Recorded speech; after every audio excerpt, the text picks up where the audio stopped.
சார்ந்தவர்கள் எல்லாரும் ஆண்டுதோறும் மனிதத்திற்கு சென்று வருவதில் இன்றும் கூட மரபாக கடைபிடித்து வருகிறார்கள்.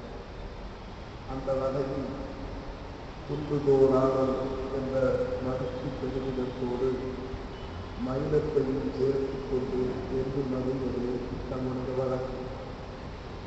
புலவர்களில் தமிழ் புலவர்கள் என்பது தலைமைக்கான புலவர்கள் என்பவர்கள் புலமை படித்தவர்கள் என்பதை விட புலவர் தேர்வுக்கு படித்தவர்கள், புலமை படைத்தவர்கள் வேறு, புலவர் தேர்வுக்கு படித்தவர்கள் என்பது தமிழ் உலகத்திலே ரெண்டு வகையான புலவர்கள் இப்போது அமைந்திருக்கிறார்கள்.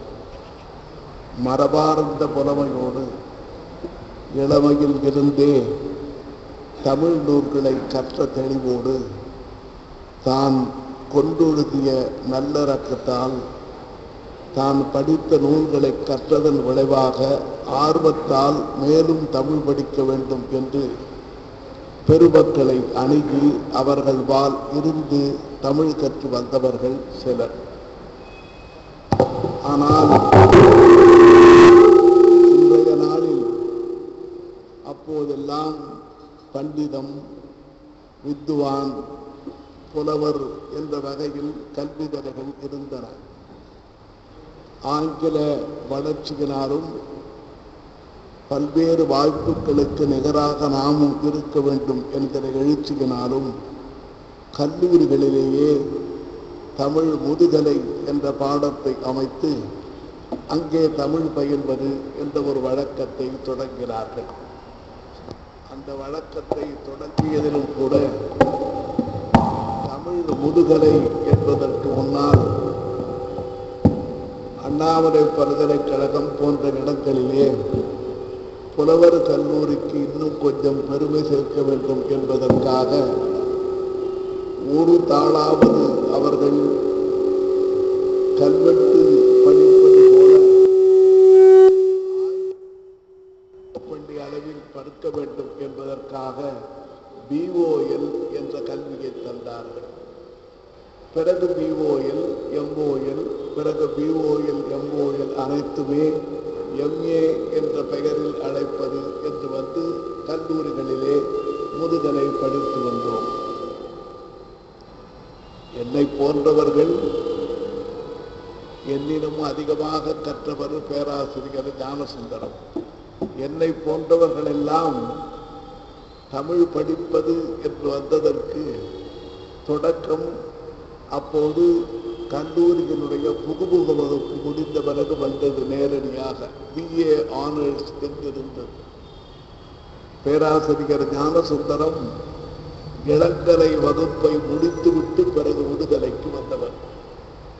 இப்படியெல்லாம் கல்வி நிலைகள் மாறி வந்த நேரத்தில் புலவர் கல்லூரிகள் என்று தமிழகத்தில் செழித்திருந்த கல்லூரிகள் என்று சொன்னால் மதுரை தமிழ்ச்சங்கம், கரந்தை தமிழ்ச்சங்கம், மயிலம் கல்லூரி அவ்வளவு மான சிறப்புடையதாகும். சிவஞானபாலக சுவாமிகள் தலைமையில் அந்த ஆதீனத்தில் நடைபெற்ற இந்த மயிலம் தமிழ் கல்லூரி புகழ் வாய்ந்ததாகும். என்னுடைய தந்தையார் நானும் மயிலத்தில் கற்றுடிக்க வேண்டியவன்தான். ஆனால் தஞ்சைக்கு நான் செல்ல வேண்டிய வாய்ப்பு வந்ததாலும் தமிழர்கள் உமாபகர் அவர்கள் விரும்பியதன்படி நான் கரந்த தமிழ் சங்கத்திலேயே பங்கு கொண்டேன். மயிலம் தமிழ் கல்லூரி அவ்வளவு புகழ் உடையது என்று எழுதியிருக்கிறார்கள். மயிலம் கல்லூரியிலேயே மாணவராக இருந்து கற்றது மட்டுமில்லாமல் அங்கேதான் தேர்வு எழுதி தன்னுடைய புலவர் தேர்வை முடித்தது மட்டுமில்லாமல் புலவர் தேர்வில் பல்கலைக்கழகத்தில் முதல் பரிசு பெற்ற பெருந்தகமை நம்முடைய பேராசிரியர் சுபசுமணத்தை சார்வதார். எழுத்தண்ணி கற்றதோடு அந்த நாளில் கற்பது என்று சொன்னால் வடமொழியும் கொஞ்சம் கற்றிருக்க வேண்டும். வடமொழி கல்வியோடு தமிழ் கல்வியும் சமயம் சார்ந்த வகையில் சமய கருத்துக்களையும் தெரிந்த வகையில் இந்த 3 புலமையும் மும்மை சார்ந்த சிறப்போடு நம்முடைய பேராசிரியர் சிவசுப்பிரமணியனிடத்திலே இருந்தது. காலத்துக்கு ஏற்றபடி கருத்தரங்கத்தில், பட்டி மண்டபத்தில், இளைஞர் அரங்கத்தில் என்றெல்லாம் அவர் ஆர்வத்தோடு பங்கு கொள்வார். பங்கு கொண்டு அவரிடத்திலே ஒரு பெரிய சிறப்பு, யார் எந்த கருத்தை சொன்னாலும் அதை மறுத்து சொல்ல மாட்டார்.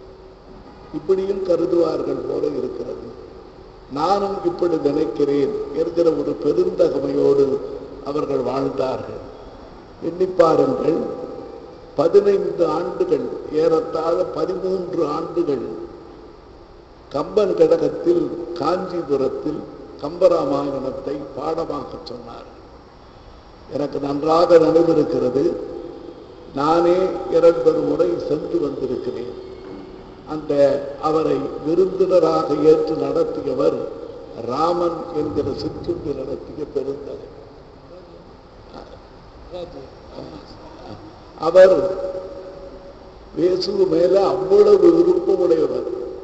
அவர் சொன்ன வகுப்பிலே பாடம் கேட்டவர்கள் தான் இன்றைக்கு பெரும்புறவர்களாக காஞ்சிபுரத்தில் இருக்கிறார். எனக்கு தெரிந்து கமலக்கண்ணன் அப்போது மாணவராக இருந்து கேட்டவர். எனவே அயராமல் தான் கொண்ட பணியில் அவர்கள் முயன்றது மட்டுமில்லாமல் காஞ்சிபுரத்தில் அவர்கள் வகுப்பு நடத்தியது மிக பெருமிதம் வாய்ந்ததால் அவருக்கு ஒரு பெரிய சிறப்பு. ஏனென்றால் நம்முடைய பெருந்தகை கலைமகள் ஆசிரியர் வாகீச கலாநிதி அவர்களோடு எல்லோருமே பழகி இருக்கிறார்கள் என்று சொன்னால் அவருடைய பரிவுக்கு ஆளானவர்கள் என்ற வகையில் நம்முடைய பேராசிரியர் ஞானசுந்தரமும் பழகி இருக்கிறார். ஆனால் நம்முடைய சிவசுப்பிரமணியம் அவர்கள் அவருடைய சீடராகவே இருந்தார். அவருடைய இல்லத்திலேயே தங்குவார். அவர் சொல்லுவார், நான் ஒரு இசை கற்க போகிறவன், எப்படியெல்லாம் ஒரு இசை வல்லவனிடத்திலே பயிற்சி பெற்றார்களோ அப்படி நான் அவனிடத்தில் இருந்தேன்.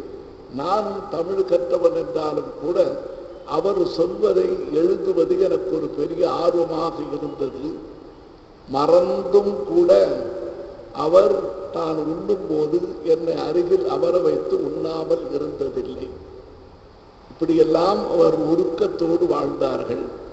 அது மட்டுமில்லாமல் நானே திண்டிவனத்துக்கு, செஞ்சிக்கு, விழுப்புரத்துக்கு, திருநாவலூருக்கு என்ற ஊருக்கெல்லாம் போய் வந்து திரும்புகிற போது நள்ளிரவு போல வந்துவிடும். அதுவரையில் அவர் படித்த தமிழை பற்றித்தான் பேசி வருவார். மரபார்ந்த புலமை செல்வர்களை நாம் இழந்து வருகிறோம். இப்போதெல்லாம் கல்வி அளவில் கற்ற கல்வி போதும் என்கிற மன நிறைவு வந்திருப்பதனால் அவர்களை நாம் எந்த விதமான வினாக்களையும் எழுப்ப முடியாது. நான் சொன்னால் நீங்கள் நகைப்பீர்கள். என்னுடைய வீட்டிலேயே என்னுடைய மகன் இப்போதில்லை, ஒரு 10 ஆண்டுகளுக்கு முன்பு அவன் இளம்பிள்ளையாக பள்ளியில் படித்துக் கொண்டிருந்தான். அந்த நேரத்தில் தென்னாப்பிரிக்காவில் இருந்த ஒரு நண்பர் வீட்டுக்கு வந்தார். அவர் கொஞ்சம் நல்ல சைவ பற்றுடையவர். அவர் தமிழ் படித்தது மட்டுமில்லாமல் பெரிய புராணத்துக்கு சில பாடல்களுக்கு உரை எழுதினார். அவர் வந்ததும் கேட்டார், என் மகனை பார்த்து, தம்பிக்கு தேவாரம் வருவான். என் மகன் சொன்னார், அவருக்கு சர்வீஸில் தான் இருக்கிறார். இப்போ தேவாரம் அடையாளம். அவர் சர்வீஸில் இருக்காரா, எங்க இருக்கிறாரு? நீங்க சொல்லுவது போலீஸ் ஆபீசர் தேவாரம் தானே. அந்த அளவுக்கு வேறு துறைகளிலே கற்க வேண்டும் என்கிற விருப்பம் இல்லாமல் சமய கல்வி ஒரு முறை, திருமுறை கல்வி ஒரு முறை, இலக்கண கல்வி, இலக்கிய கல்வி, பொதுநிலை கல்வி என்ற வகையில் எல்லா திறமான கல்வியையும் கற்ற புகழ் வாய்ந்தவர். அதனாலே தான் கற்றவர் விழுத்தும் கற்பகக் கனி என்று நாம் சிவசுப்பிரமணியம் அவர்களை மகிழ்ந்து நினைந்து உருகுகின்றோம். அவர்கள் தன்னுடைய இளைத்த மேனியில் 85 ஆண்டுகள் 86 ஆண்டுகள் வரையிலும் கூட அவர் மிக உறுதியோடு அங்கும் இங்கும் சென்று வருவதில் அயராமல் இருந்தார். அவருடைய மக்கள் செல்வங்கள் நல்ல பெருவிதமான நிலையில் இருக்கிறார்கள். தான் வாழ்ந்தது மட்டுமில்லாமல் பலருக்கு அவர் ஆசிரியராக திகழ்ந்தவர். சென்னை பல்கலைக்கழகத்திலே சைவ சித்தாந்த துறைக்கு பெரும் பேராசிரியராக திகழ்ந்த ரத்ன சபாபதி அவர்கள் மயிலத்தின் மாணவர்தான். இன்று நாடறிந்த சிந்தனையாளராகவும் அறிவு செல்வராகவும் திகழ்கிற முருகசாமி அவர்கள் அவரிடத்திலே பயின்றவர் என்பதை உருக்கமாக சொல்லியிருக்கிறார். காரணம், அந்த வகையில் தன் வாழ்வை தான் கொண்ட கொள்கைக்காக, தமிழுக்காக ஆட்படுத்திக் கொண்ட ஒரு தமிழ் செம்மலை, தமிழ் புலவர் திருமகனை, தமிழ் மாமணியை நாம் இழந்தோம். நாம் என்னதான் பாராட்டி சொன்னாலும் கூட தளர்ந்த வயதும் நலிந்த நிலையும் வருகிற போது ஒரு நாள் மறைந்து விடுவது இயற்கைதான் என்று நினைக்க வேண்டியிருக்கிறது. அவர் மறைந்தாலும் கூட அவருடைய மரபு, அவருடைய புலமை திறன், அவர் காட்டிய புலமை போக்கு, அவர் கற்றது போன்ற புலமை வளம் பெருக வேண்டும் என்பது தான் நம்முடைய வேண்டுகோளாக இருக்கும். நமக்கெல்லாம் அவர் படமாக மட்டும் இல்லை, இளைஞர்களுக்கு பாடமாகவும் அமைகிற திறம் வாய்ந்தவர் என்று சொல்லி நான் நினைந்து கைகூப்புகிறேன்.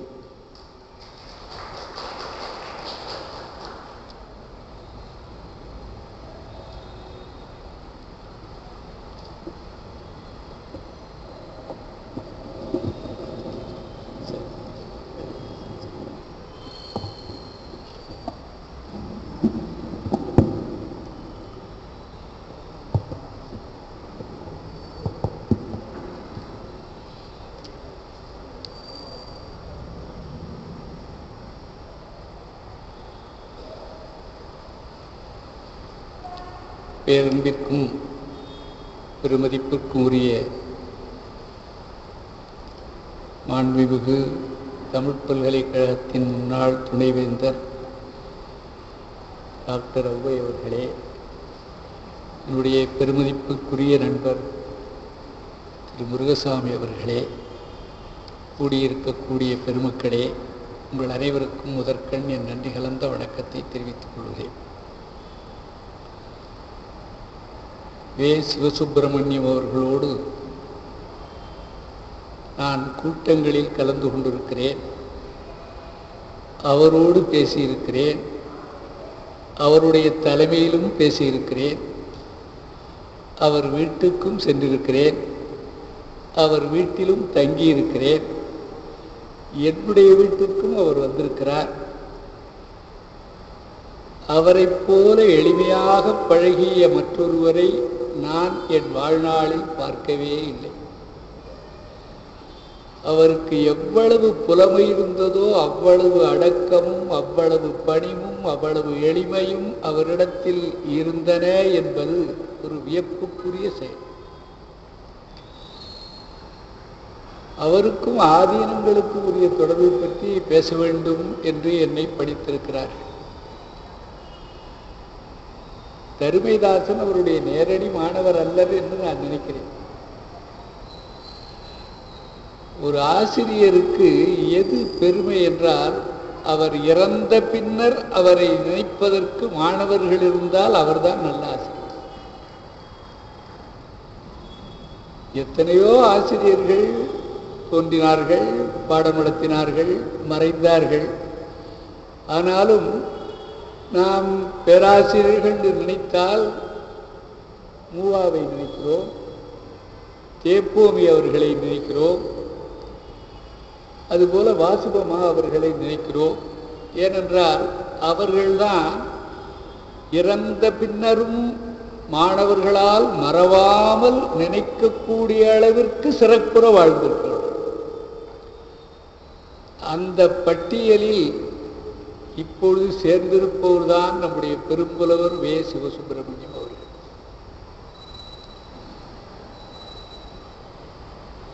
அவர்களை நான் மறக்கவே முடியாது. தொல்காப்பிய பொருளதிகாரத்திற்கு நச்சினார்க்கினியர் எழுதிய உரை எனக்கு தேவைப்பட்டது. அவர் வீட்டுக்கு போன பொழுது அந்த உரையை என்னிடத்தில் கொடுத்தார். இன்னும் அந்த உரை என்னிடத்தில் இருக்கிறது.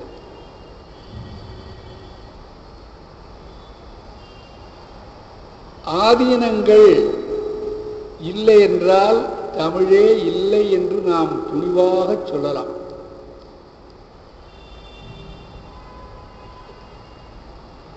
குறுந்தொகையை யார் பதித்தார் என்று கேட்டால் தமிழறிந்தவர்கள் கூட உவே சாமிநாதையர் பதிப்பித்தார் என்று சொல்லுவார். சாமிநாதையர் பதிப்புகளிலெல்லாம் மிகச் சிறப்பான பதிப்பு குறுந்தொகை பதிப்பு என்பது எந்த விதமான ஐயமும் இல்லை. ஆனால் குறுந்தொகையை முதலில் பதிப்பித்தவர் யார்? நாம் எவ்வளவு நன்றி மறந்தவர்களாக இருக்கிறோம் என்பதற்கு இது ஒரு சான்று. குறுந்தொகையை முதலில் பதிப்பித்தவர் திருமாளிகை சௌரி பெருமாள் அரங்க சுவாமி ஐயர் என்னும் அரங்கன். 5 வயசுல தாயை இழந்தவர், 12 வயசுல தந்தையை இழந்தவர், 20 வயசுல மனைவியை இழந்தவர். இதை விட ஒருத்தருக்கு எவ்வளவு துன்பம் வரணும்? இந்த துன்பத்திலேயும் படிச்சு மதுரையில படிச்சு வடார்காட்டில் வந்து வாணியம்பாடியில் இஸ்லாமிய உயர்நிலைப் பள்ளியில் பணியாற்றி கொண்டு குறுந்தொகையை முதலில் பதிப்பித்தவர் அரங்கன். இந்த அரங்கன் சோழவந்தான் கிண்ணிமடம் சிவப்பிரகாச சுவாமிகள் இல்லை என்றால் இல்லை.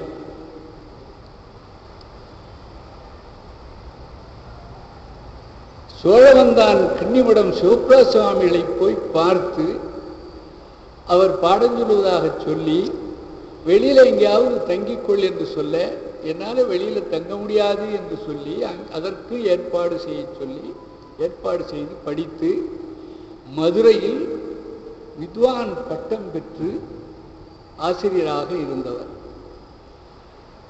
குறுந்தொகையை முதலில் பதிப்பித்த அந்த மாபெரும் அரங்கன் என்ற சான்றோரை சோழவந்தான் கிண்ணிமடம் இல்லை என்றால் நாம் பெற்றிருக்க முடியாது. மகாவித்வான் மீனாட்சி சுந்தரம் பிள்ளை 100,000 கவிகள் பாடியவர். 10 கம்பர் பாடிய பாடல்கள் அவர் பாடிய பாடல். மேலகரம் சுப்பிரமணிய தேசிகர் இல்லை என்றால் மகாவித்வான் மீனாட்சி சுந்தரம் பிள்ளை இல்லை, உவே சாமிநாதையர் இல்லை.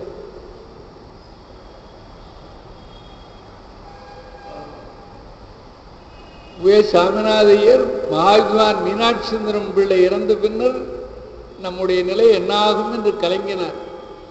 அப்பொழுது மேலகரம் சுப்பிரமணிய தேசிகர் அவருக்கு ஆதரவு கொடுத்து அங்கே இருக்க சொல்லி வீடு கொடுத்து அவரை போற்றியவர்.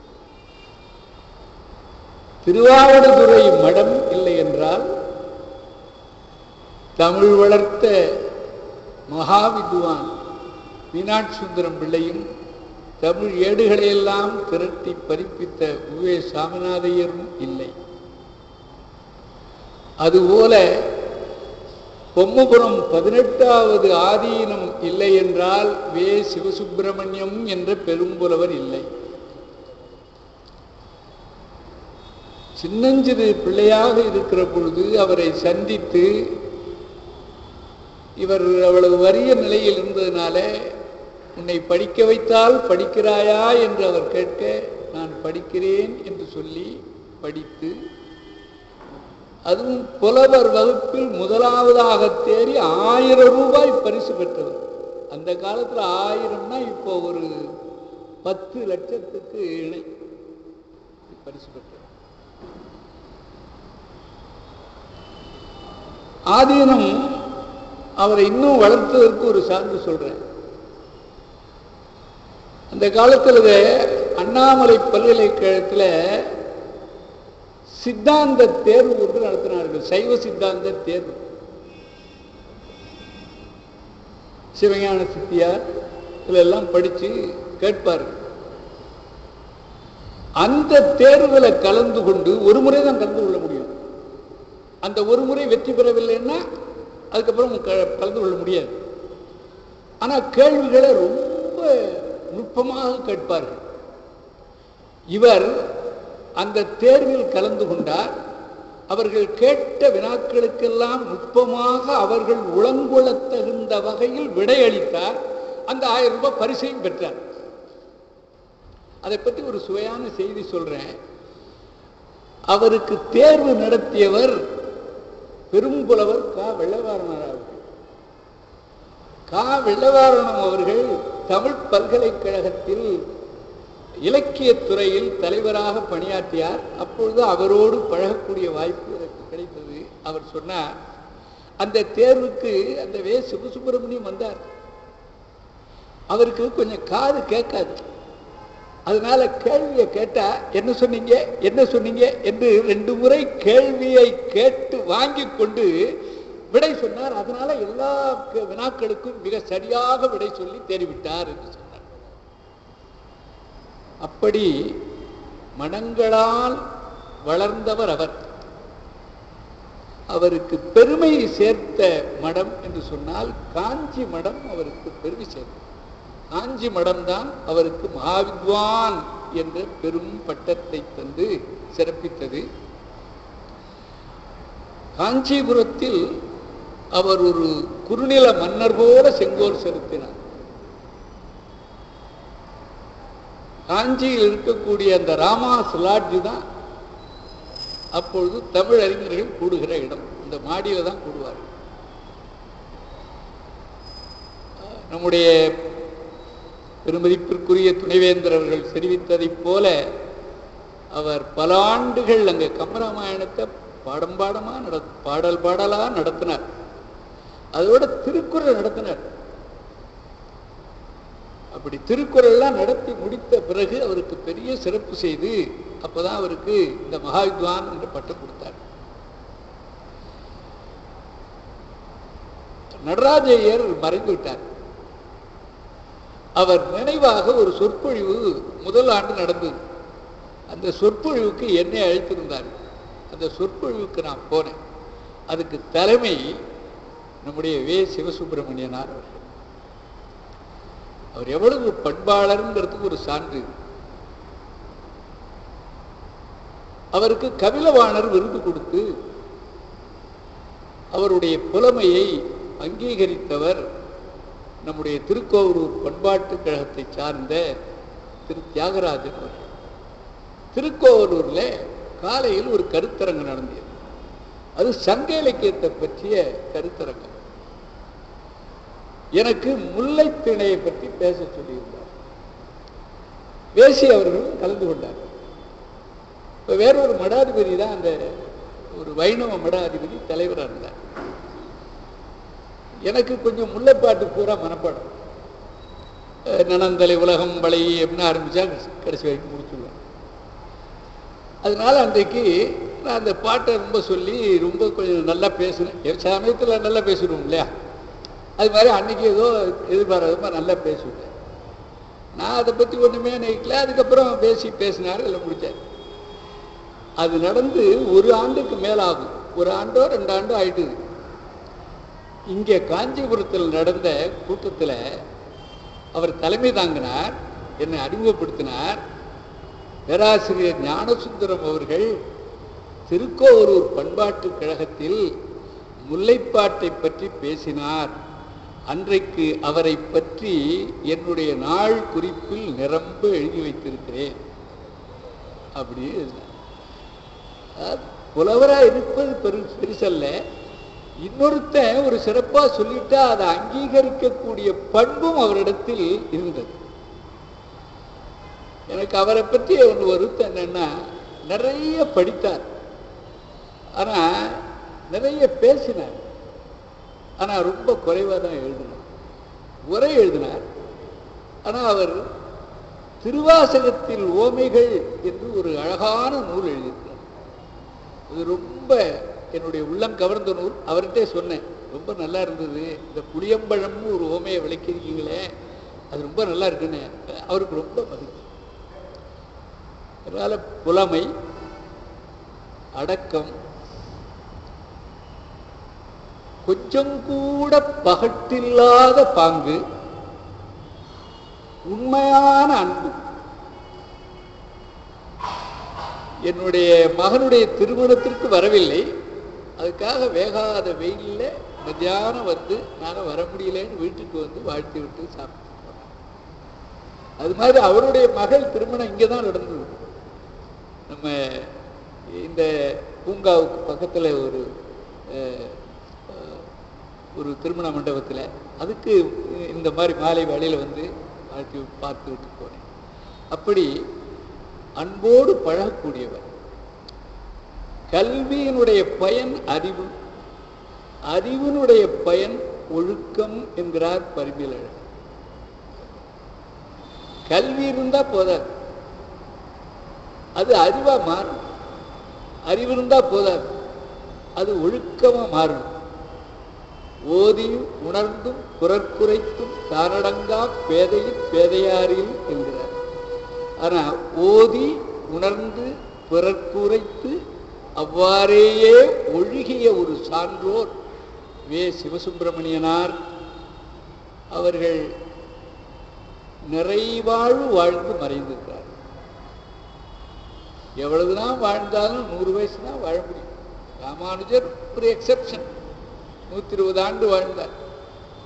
வேதநூல் பிராயம் 100 வயசு வாழ முடியும். ஆனா அந்த 100 வயதை எட்டி பிடிக்கிற அளவு வாழ்ந்து பல 100 தமிழ் மாணவர்களை உருவாக்கி, அவர் பாருங்க என்ன அழகு, ஆதீனத்தினால் வளர்ந்தார், ஆதீனங்களால் பெருமைப்படுத்தினார், அவரே ஒரு ஆதீன கர்த்தருக்கு ஆசிரியராக இருந்தார். கோவை பேரூர் ராமசாமி அடிகளார் அவருடைய மாணவர். ஆதீனங்களோடு இரண்டரை கலந்த ஒரு பெருந்தகை அவர். நிலையாமை பற்றி எழுதிய வள்ளுவர் ரொம்ப வேடிக்கையா சொன்னார், நெருநல் உளனொருவன் இன்றில்லை என்னும் பெருமை உடைத்து உலகினார். அது என்ன பெருமை? என்ன கேலி பண்றாரா? நெருநல் உளனொருவன் இன்றில்லை என்னும் பெருமை உடைத்து இவ்வுலகு. இந்த ஆங்கிலத்தில் லிட்டாட்டிஸ்ன்னு சொல்லுவான். மழை பெய்யுதான்னு கேட்டா a drop of water அப்படின்னா there was a torrential of downpourன்னு பொருளாம். அது மாதிரி சொல்றாரா? பரிமேல எழுதினார், இங்க நிலையாமையே பெருமைன்னா. நிலையாமைதான் ரொம்ப பெருசு. நிலையாமைதான் பெருசுங்கிறதுக்கு வேற ஏதாவது சாக்கு உண்டா? திருவள்ளுவரே அதுக்கு சார்ந்து சொல்லியிருக்கிறார். எப்படின்னா, ஒரு துறவியினுடைய பெருமை எப்படிப்பட்டதுன்னா, மலையை விட பெரியது, கடலை விட பெரியது, வானை விட பெரியதுன்னு சொல்லலாம் இல்லையா?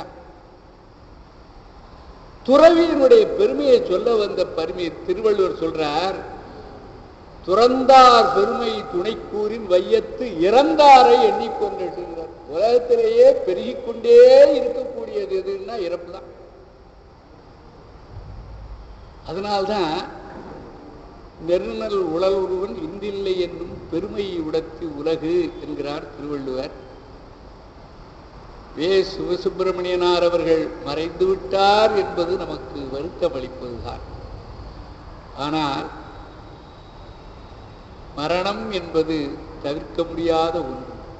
அவருடைய மரணம் போற்றுதற்குரிய மரணம், நினைவு கூறத்தகுந்த மரணம், உளதாகும் சாக்காடு.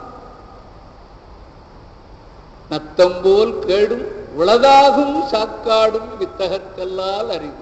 அது உளதாகும் சாக்காடு என்பதால் அவருடைய ஆன்மா சிவபெருமான் திருவடி நிழலில் அமைதியை காண்பதாக என்று என்னுடைய வணக்கத்தை தெரிவித்து என்னுடைய இரங்கலை தெரிவித்தேன்.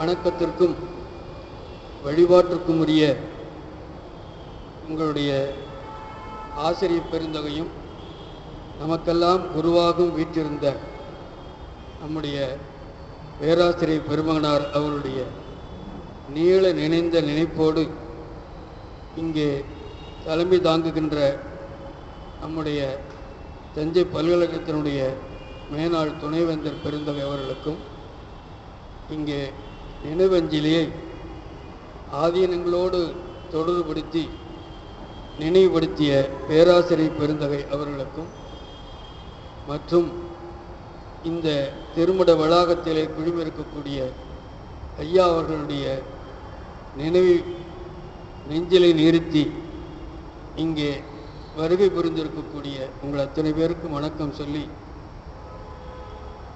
இந்த நினைவஞ்சலி அமைப்பிலே அவருடைய மாணாக்கன் என்ற வகையில் எப்போல் வளை என்று சொன்னதைப் போல மாணாக்கருடைய ஒட்டுமொத்த ஒரு சமூகத்தினுடைய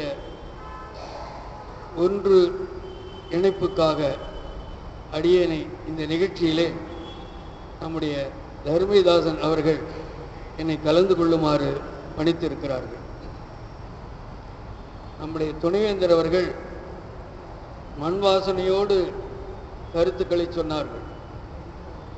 காரணம், மயிலத்திற்கு பக்கத்தில் இருப்பதுதான் ஔவையார் குப்பம் என்பது. அவருடைய தந்தையார் மயிலத்தில் நீண்ட தொடர்புடையவர்கள், சன்னிதானத்தோடு தொடர்புடையவர்கள். அதுபோல நம்முடைய சிவசுப்பிரமணியார் அவர்கள் மயிலத்துக்கு பக்கத்தில் இருக்கக்கூடிய பண்ருட்டியை சார்ந்த மேலமங்கலம் என்ற கிராமத்திலே அவர் சொந்த ஊராக பெற்றவர். அங்கேதான் அவருடைய சொந்த ஊர். அந்த ஊரிலே அவர்கள் பிறந்து வளர்ந்து, அவருடைய தந்தையார் வெங்கடராம ஐயர் அவர்கள் அரசாங்க உத்தியோகத்திலே பணியாற்றியவர்கள். அதனாலே பல இடங்களுக்கு அவர்கள் மாறுதலாகி எழுத்தராக இருந்து பணிபுரிந்த அந்த கால அமைப்பில் மயிலத்திலே அவர்கள் தங்கினார்கள். மயிலத்திலே துணை பதிவாளருடைய அலுவலகத்திலே அவர்கள் பணியாற்றினார்கள். அந்த காலத்தில் தான் 1938 நம்முடைய ஞானசுந்தரன் அவர்கள் சொன்னதைப் போல மயிலத்திலே ஒரு தமிழ் கல்லூரியை உருவாக்க வேண்டும் என்று கருதி, இப்போது இருக்கக்கூடிய 20ஆம் பட்டத்தினுடைய தாத்தா 18ஆம் பட்டத்து சுவாமிகள் தமிழ் கல்லூரியை மடத்தின் சார்பாக முதலே அமைந்த கல்லூரியாக மயிலத்திலே அமைத்தார்கள். அப்படி அமைத்த அந்த சூழ்நிலையில் முதல் பேர் எழுதுகின்ற பொழுது கருணை பிரகாசம் என்று சொல்லக்கூடிய சிவப்பிரகாச சுவாமிகளுடைய பரம்பரை சார்ந்த, துறையூரை சார்ந்த ஒரு அன்பர், வீரசைவ அன்பர், மடாலயத்துக்கு உறவு முறை உடையவர்கள். அவர்கள்தான் முதல் பேராக கருணை சிவப்பிரகாசம் என்று பதிவேட்டிலே எழுதினார். அதற்கு பிறகு 7 பேர் சேர்ந்து 8 பேராக 1938 அங்கீகாரம் இல்லாத சூழ்நிலையில் அப்பொழுது கல்லூரி தொடங்கப்பட்டு விட்டாலும் கூட சென்னை பல்கலைக்கழகத்துக்கு அனுமதி பெறுவதற்குரிய சூழ்நிலை முயற்சி நடந்து கொண்டிருந்தாலும் 8 பேரோடு அந்த கல்லூரி தொடங்கப்பட்டது. ஆனால் 18ஆம் பட்ட சுவாமிகளுக்கு மனதிலே ஒரு நெருடல்.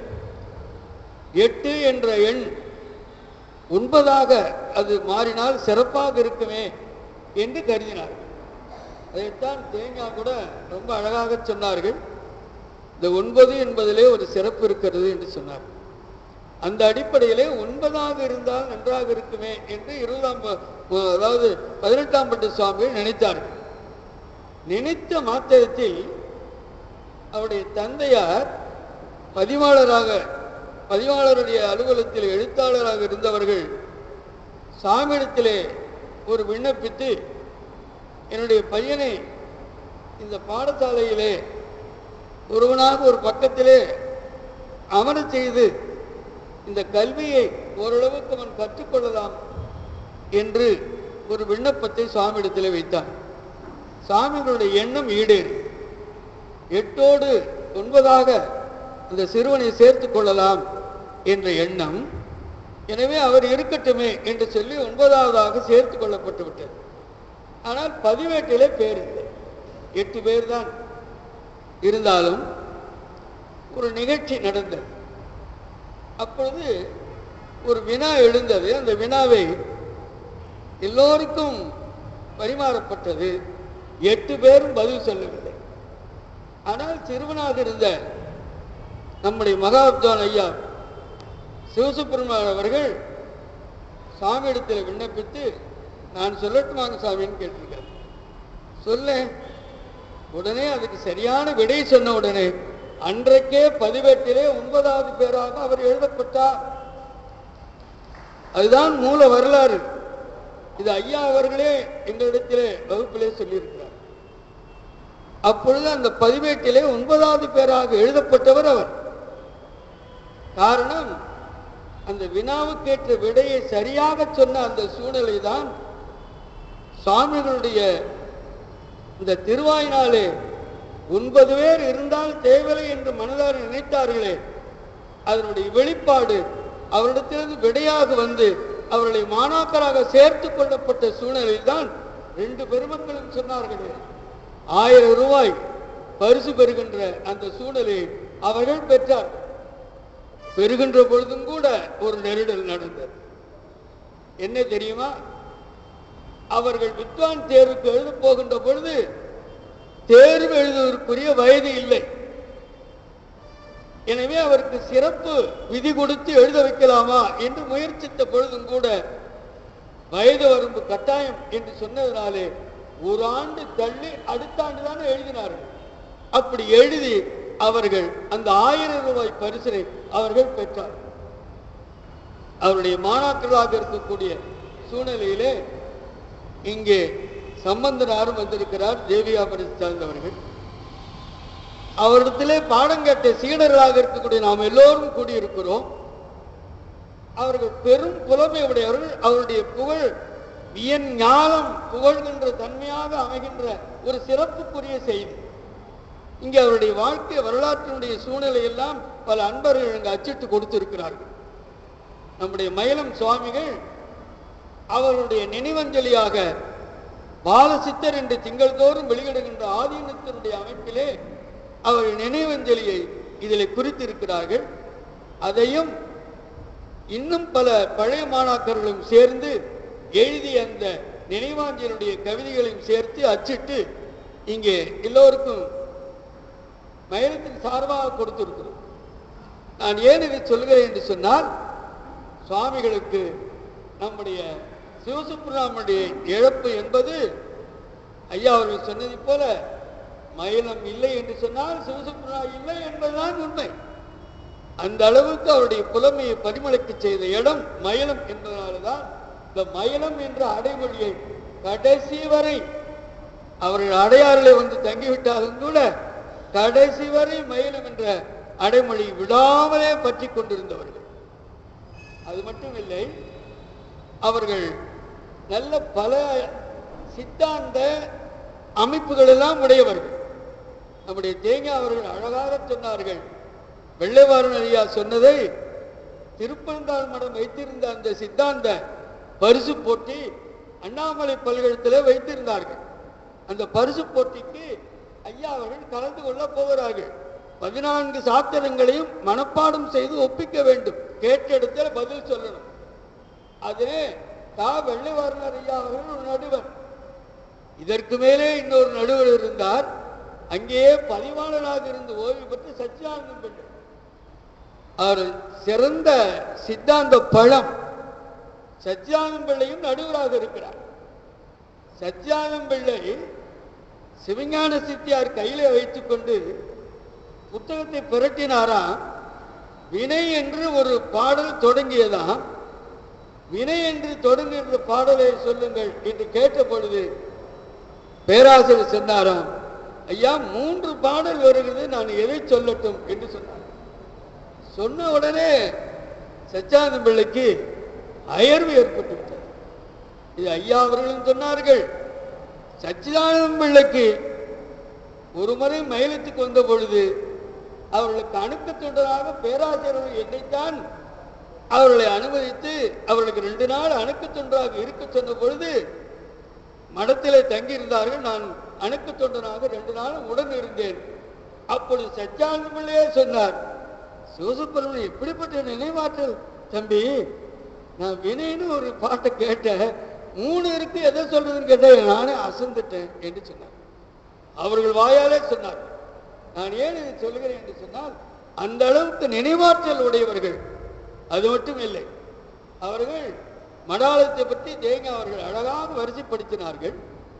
திருமாவளவ ஆதீனத்திலே தொடர்ந்து வெளிவந்து கொண்டிருக்கக்கூடிய அந்த மெய்கண்டார் இதழே சேனாவரையரை பற்றி தொடர்ந்து அவர்கள் எழுதி கொண்டு வந்தார்கள். இந்த சேனாவரை பற்றி எழுதுவதற்கு ஒரு முகாந்திரம் ஒன்று உண்டு. அதை மாணாக்கனாக இருந்த எனக்கு நன்றாக தெரியும். ஒரு முறை தஞ்சை பல்கலைக்கழகத்தினுடைய முதல் துணைவேந்தராக வி.ஐ. சுப்பிரமணியம் அவர்கள் முதல் துணைவேந்தராக வந்தார்கள். அவர்கள் கரந்தையிலே படித்தவர். புலவர் படித்துத்தான் பின்னாடி எல்லா விதமான பட்டங்களை பெற்று அவர்கள் துணைவேந்தராக வந்தார்கள். இந்த வரலாறு எல்லாம் அவர்கள் சொல்லி இருக்கிறார்கள். அவர்களுக்கு என்ன ஒரு விருப்பம் என்று சொன்னால், இந்த புலவர் கல்லூரியை தமிழ் பல்கலைக்கழகத்தோடு இணைத்து விட்டால் தேவையில்லை என்று நினைத்தார்கள். அதற்காக சில முயற்சிகள் எடுத்தார்கள். தமிழ் கல்லூரியில் இருக்கக்கூடிய எல்லோரையும் அழைத்து சில எண்ணங்களை கேட்டார்கள். பெரும்பாலான கல்லூரிகள் அதை அவ்வளவு சரியாக ஏற்றுக்கொள்ளவில்லை. நான் இப்ப கல்லூரி காரைக்குடி கல்லூரியுடைய முதல்வராக இருந்தேன். எங்கள் தாளாளர் ஏற்றுக்கொண்டாலும் கூட சில கல்லூரிகள் அதை அவ்வளவு சுவையாக ஏற்றுக்கொள்ளவில்லை. அது ஒரு பக்கம் இருக்கட்டும். ஆனாலும் கூட வி.ஐ. சுப்பிரமணியம் என்ன சொன்னார், இலக்கணம் நடத்துகின்ற வகையிலே ஒரு 1000 ரூபாய் போட்டி வைத்தார்.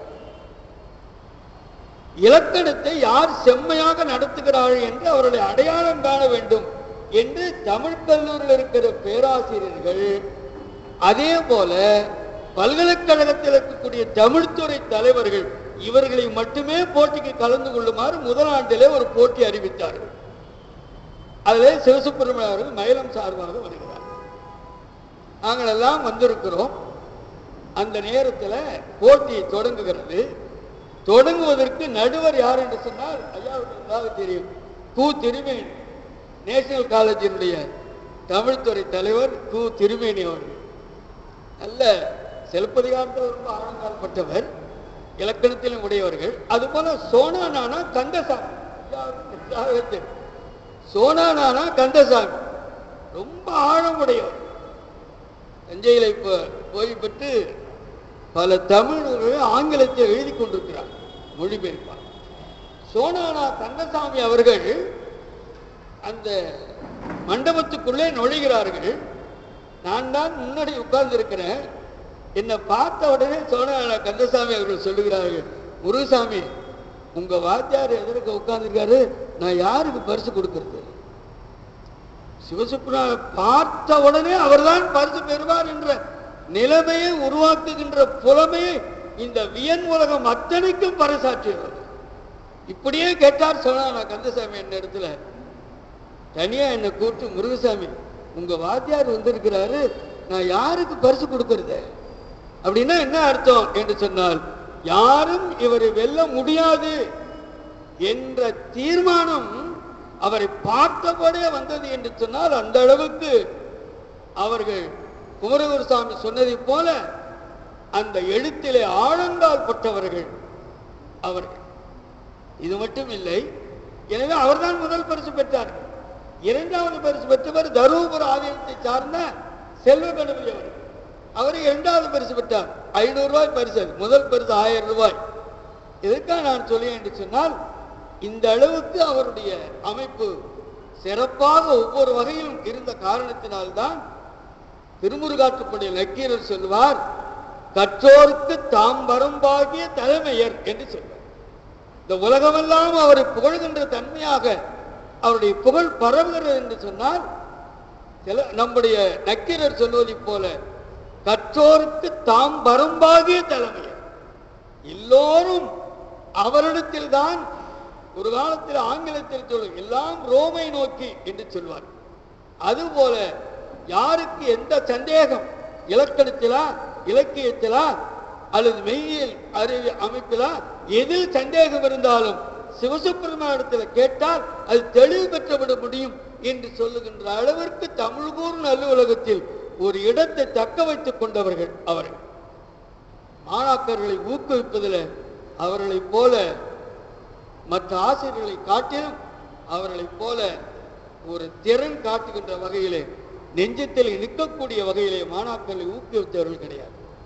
மர்ரே அருமையாக கம்பராமாயணத்தை பதிப்பிக்கிறார்கள். அப்படி பதிப்பிக்கின்ற பொழுது அந்த பதிப்பினுடைய அமைப்பிலே கீவாஜா அவர்கள் தொடர்பு இருக்கிறது. கீவாஜா அவர்களுக்கு வெகு நெருங்கியவர்கள் நம்முடைய ஐயா அவர்கள். கீவாஜியை பற்றியே எந்த நிகழ்ச்சியாக இருந்தாலும் ஐயா அவர்கள் தன்னுடைய ஆசிரியரை காட்டிலும் கீவாஜாவை குருவாக கொள்ளுகின்ற அந்த குறிப்பை எங்கும் சொல்லுவார். அவர் பாடுறாரு, நவ ஏறும் நெஞ்சினில் நற்றமிழை கற்றே அவையேற வைத்தருளும் அண்ணல். எனக்கு தமிழை அறிமுகப்படுத்துகின்ற சூழ்நிலை கல்லூரியில் ஆசிரியராக இருந்திருக்கிறார். சிவலிங்கனார் ஆசிரியராக இருந்திருக்கிறார். இன்னும் பல ஆசிரியர்கள் இருந்திருக்கிறார்கள். புதுச்சேரியில இருந்து சிறந்த நூல்களை பதிப்பித்த நூல்களை எழுதிய சுந்தர சண்முகனார் ஆசிரியராக இருந்திருக்கிறார். இது எனக்கு தெரியாது. அவர்கள் இந்த வை ரத்தனசுமாவதி ஊரை சார்ந்தவர். அவர் ஊரை சார்ந்தவர் தான். அப்பர் கரையேறிய ஊர் எங்கள் ஊர். எனவே அந்த ஊரை சார்ந்த எங்களுடைய அமைப்பு. ஆனால் சுந்தர சண்முகனார் அவர்கள் அந்த வண்டிப்பாளையத்தை சார்ந்தவர்களாக இருந்தாலும் சிவசுப்பிரமணியாருக்கு ஆசிரியர் என்று எனக்கு தெரியாது. நான் ஒரு முறை திருவிளையாடல் புராணத்தை தொடர்ந்து மதுரை மீனாட்சி அம்மன் கோயிலிருந்து வரக்கூடிய உழவாரத்தில் தொடர் கட்டுரை எழுதி கொண்டு வருவதற்கு முதல் கட்டுரை எழுதினேன். அந்த முதல் கட்டுரையில ஒரு செய்தியை குறிப்பிட்டேன். பாவேந்தர் பாரதிதாசன் தன்னுடைய மகன் மன்னனுக்கு சுந்தர சண்முகரை அழைத்து தமிழ் சொல்லிக் கொடு என்றாராம். நான் எதை தொடங்குவது, திருக்குறளை தொடங்கட்டுமா என்று கேட்டாராம். அதுக்கு பாவேந்தர் சொன்னாராம், திருக்குறளாம் அவன் படிச்சுக்குவான், ஆனா திருவிளையாடல் புராணத்தை சொல்லுன்னாராம். உடனே சுந்தர சண்முகர் சிரிச்சாராம். பாவேந்தர் கேட்டாரா, என்ன சுந்தரா சிரிக்கிற, நான் கடவுள் நம்பிக்கை இல்லாதவன், கடவுளை பற்றி சொல்லுகின்ற பரஞ்சோதியாருடைய திருவிளையாடல் புராணத்தை சொல்றேன்னு சொல்லி சிரிக்கிறியா? சிரிக்காத. பரஞ்சோதியாருடைய தமிழ் முக்கியம், எனக்கு கடவுள் முக்கியம் இல்லை. பரஞ்சோதியார் தமிழ்ல எல்லா அம்சங்களும் பொருந்திருக்கிறது. ஒருவர் தமிழை கற்றவராக இருக்க வேண்டும் என்று சொன்னால் 2 நூலை இன்றியமையாக கற்க வேண்டும் என்று சொன்ன பொழுது ஒன்று பரஞ்சோதியாருடைய அந்த பசுந்தமிழாக இருக்கக்கூடிய திருவிளையாடல் புராணம், நம்மாழ்வாருடைய திவ்ய பிரபந்தத்தில் 1000 பாடல்களை ஒருவன் படித்திருக்க வேண்டும். அப்பதான் முழுமையாக தமிழ் அறிந்தவனாக இருக்க முடியும் என்று பாவேந்தர் சொன்னதை பாவேந்தரோடு 10 ஆண்டு என்ற ஒரு நூல்ல சுந்தர சன்மனார் எழுதியிருப்பதை இப்படி இந்த பரஞ்சோதி முனிவருடைய இந்த நூலானது மாற்றாரையும் கவர்கின்ற தமிழ் ஈர்ப்புடைய நூல் என்று முதல்ல முன்னோர்கள் எழுதி நான் வெளியிட்டு இருந்தேன். நம்முடைய ஐயா அவர்களுக்கு அது மாதந்தோறும் வந்து கொண்டிருக்கிற பத்திரிக்கை. ஐயா அவர்கள் படித்து விட்டு எனக்கு அவர்கள் தொலைபேசியில சொல்லுகிறார், நான் காரைக்குடியில் இருக்க, தொலைபேசியிலே சொல்லுகிறார். அப்பதான் சொன்னாங்க, முருகசாமி நீ உழவாரத்தில் தொடங்கி இருக்க பரஞ்சோதியார் பசுந்தமிழ் தலைப்பதுக்கு நான் ஒரு 3 ஆண்டு தொடர்ந்து எழுதினேன். முதல் கட்டுரை இது. என்னுடைய ஆசிரியரை நினைந்து நீ எழுதியிருக்கிறாயே, எனக்கு ரொம்ப மகிழ்ச்சி என்று சொன்னார். என்னுடைய ஆசிரியரை நினைத்து நீ எழுதியிருக்கிறாயே, எனக்கு ரொம்ப மகிழ்ச்சி. நான் திரும்ப கேட்டேன், என்னங்க என்னுடைய ஆசிரியர்னு சொல்லி எனக்கு ஒன்றும் புரியலையேன்னு சொல்லி கேட்டேன். இல்ல சுந்தர சண்முகனார் ஓராண்டு எனக்கு மயிலத்தில் ஆசிரியராக இருந்தவர், அவரை நினைவுபடுத்தி எழுதியிருக்கிறார். எனவே உன் கட்டுரை சிறப்பாக வரும் என்று நான் வாழ்த்துகிறேன் என்று சொன்ன பொழுதுதான் ஆசிரியர் என்பவரிடத்தில் கொண்டிருக்கிற பக்தி மிக கூடுதல் ஐயா. அதற்கு மேலே குருவிடத்தில் கொண்டிருக்கிற பக்தி அதற்கு மேலே கூடுதலானது. ஆசிரியர் வேறு, குரு வேறு. கீவாஜா அவர்களை குருவாக கொண்டிருக்கிறார். அதனால்தான் குரு திருவுரு சிந்தித்தல் என்பது மிகவும் இன்றியமையாதது என்று திருமூலர் சொல்லுகின்ற கருத்தினை குருவினுடைய திருவுரு சிந்தித்தல் நமக்கு தேவையானது என்பதை இந்த நிகழ்வு நமக்கு நினைவுறுத்தி. குருமுகம் என்று கவிதா பப்ளிகேஷன் ஒரு நூல் எழுதியிருக்கிறது, ஒரு நூல் வந்திருக்கிறது. அது யார் எழுதியிருக்க, மாரப்ப குருசாமி அவர்கள். தம்முடைய குருமார்கள் அத்தனை பேரும் தன்னை வாழ்வித்த குருமார்கள் யார் யார் என்பதை எல்லாம் ஒரு பட்டியலிட்டு குருமுகம் என்று எழுதியிருக்கிறார். இங்கே ஐயா அவர்கள் சொல்கிறார்கள், நவ ஏறும் நெஞ்சினில் தமிழை கற்றே அவ ஏற வைத்தருளும் அண்ணல். என்னை அவையேற வைத்தவர் கீவாஜாதான். அது மட்டும் இல்லை, சுவ ஏறும் செந்தமிழ் பன்னூல் விளக்கம் சீர் ஜெகநாத குரு. சீர் ஜெகநாத குரு எவ்வளவு பெரிய கீவாஜாரிடத்துல ஒரு பெரிய ஈடுபாடு அவர்களுக்கு இருந்த ஒரு மகிமை. எந்த நேரத்திலும் ஜெகநாதனுடைய தமிழை நினைந்து போற்றித்தான் தம்முடைய நிகழ்ச்சியை சொல்வார்கள். இந்த பாடலை சொல்லி சீர் ஜெகநாத குரு ஆன்றளித்தாள் சென்னி சென்னிக்கு அணியே. தன்னுடைய சென்னிக்கு தலைக்கு ஜெகநாதனுடைய திருவடிதான் அணி என்று ஆசிரியரை காட்டிலும் குருவை சிறப்பிப்பார்.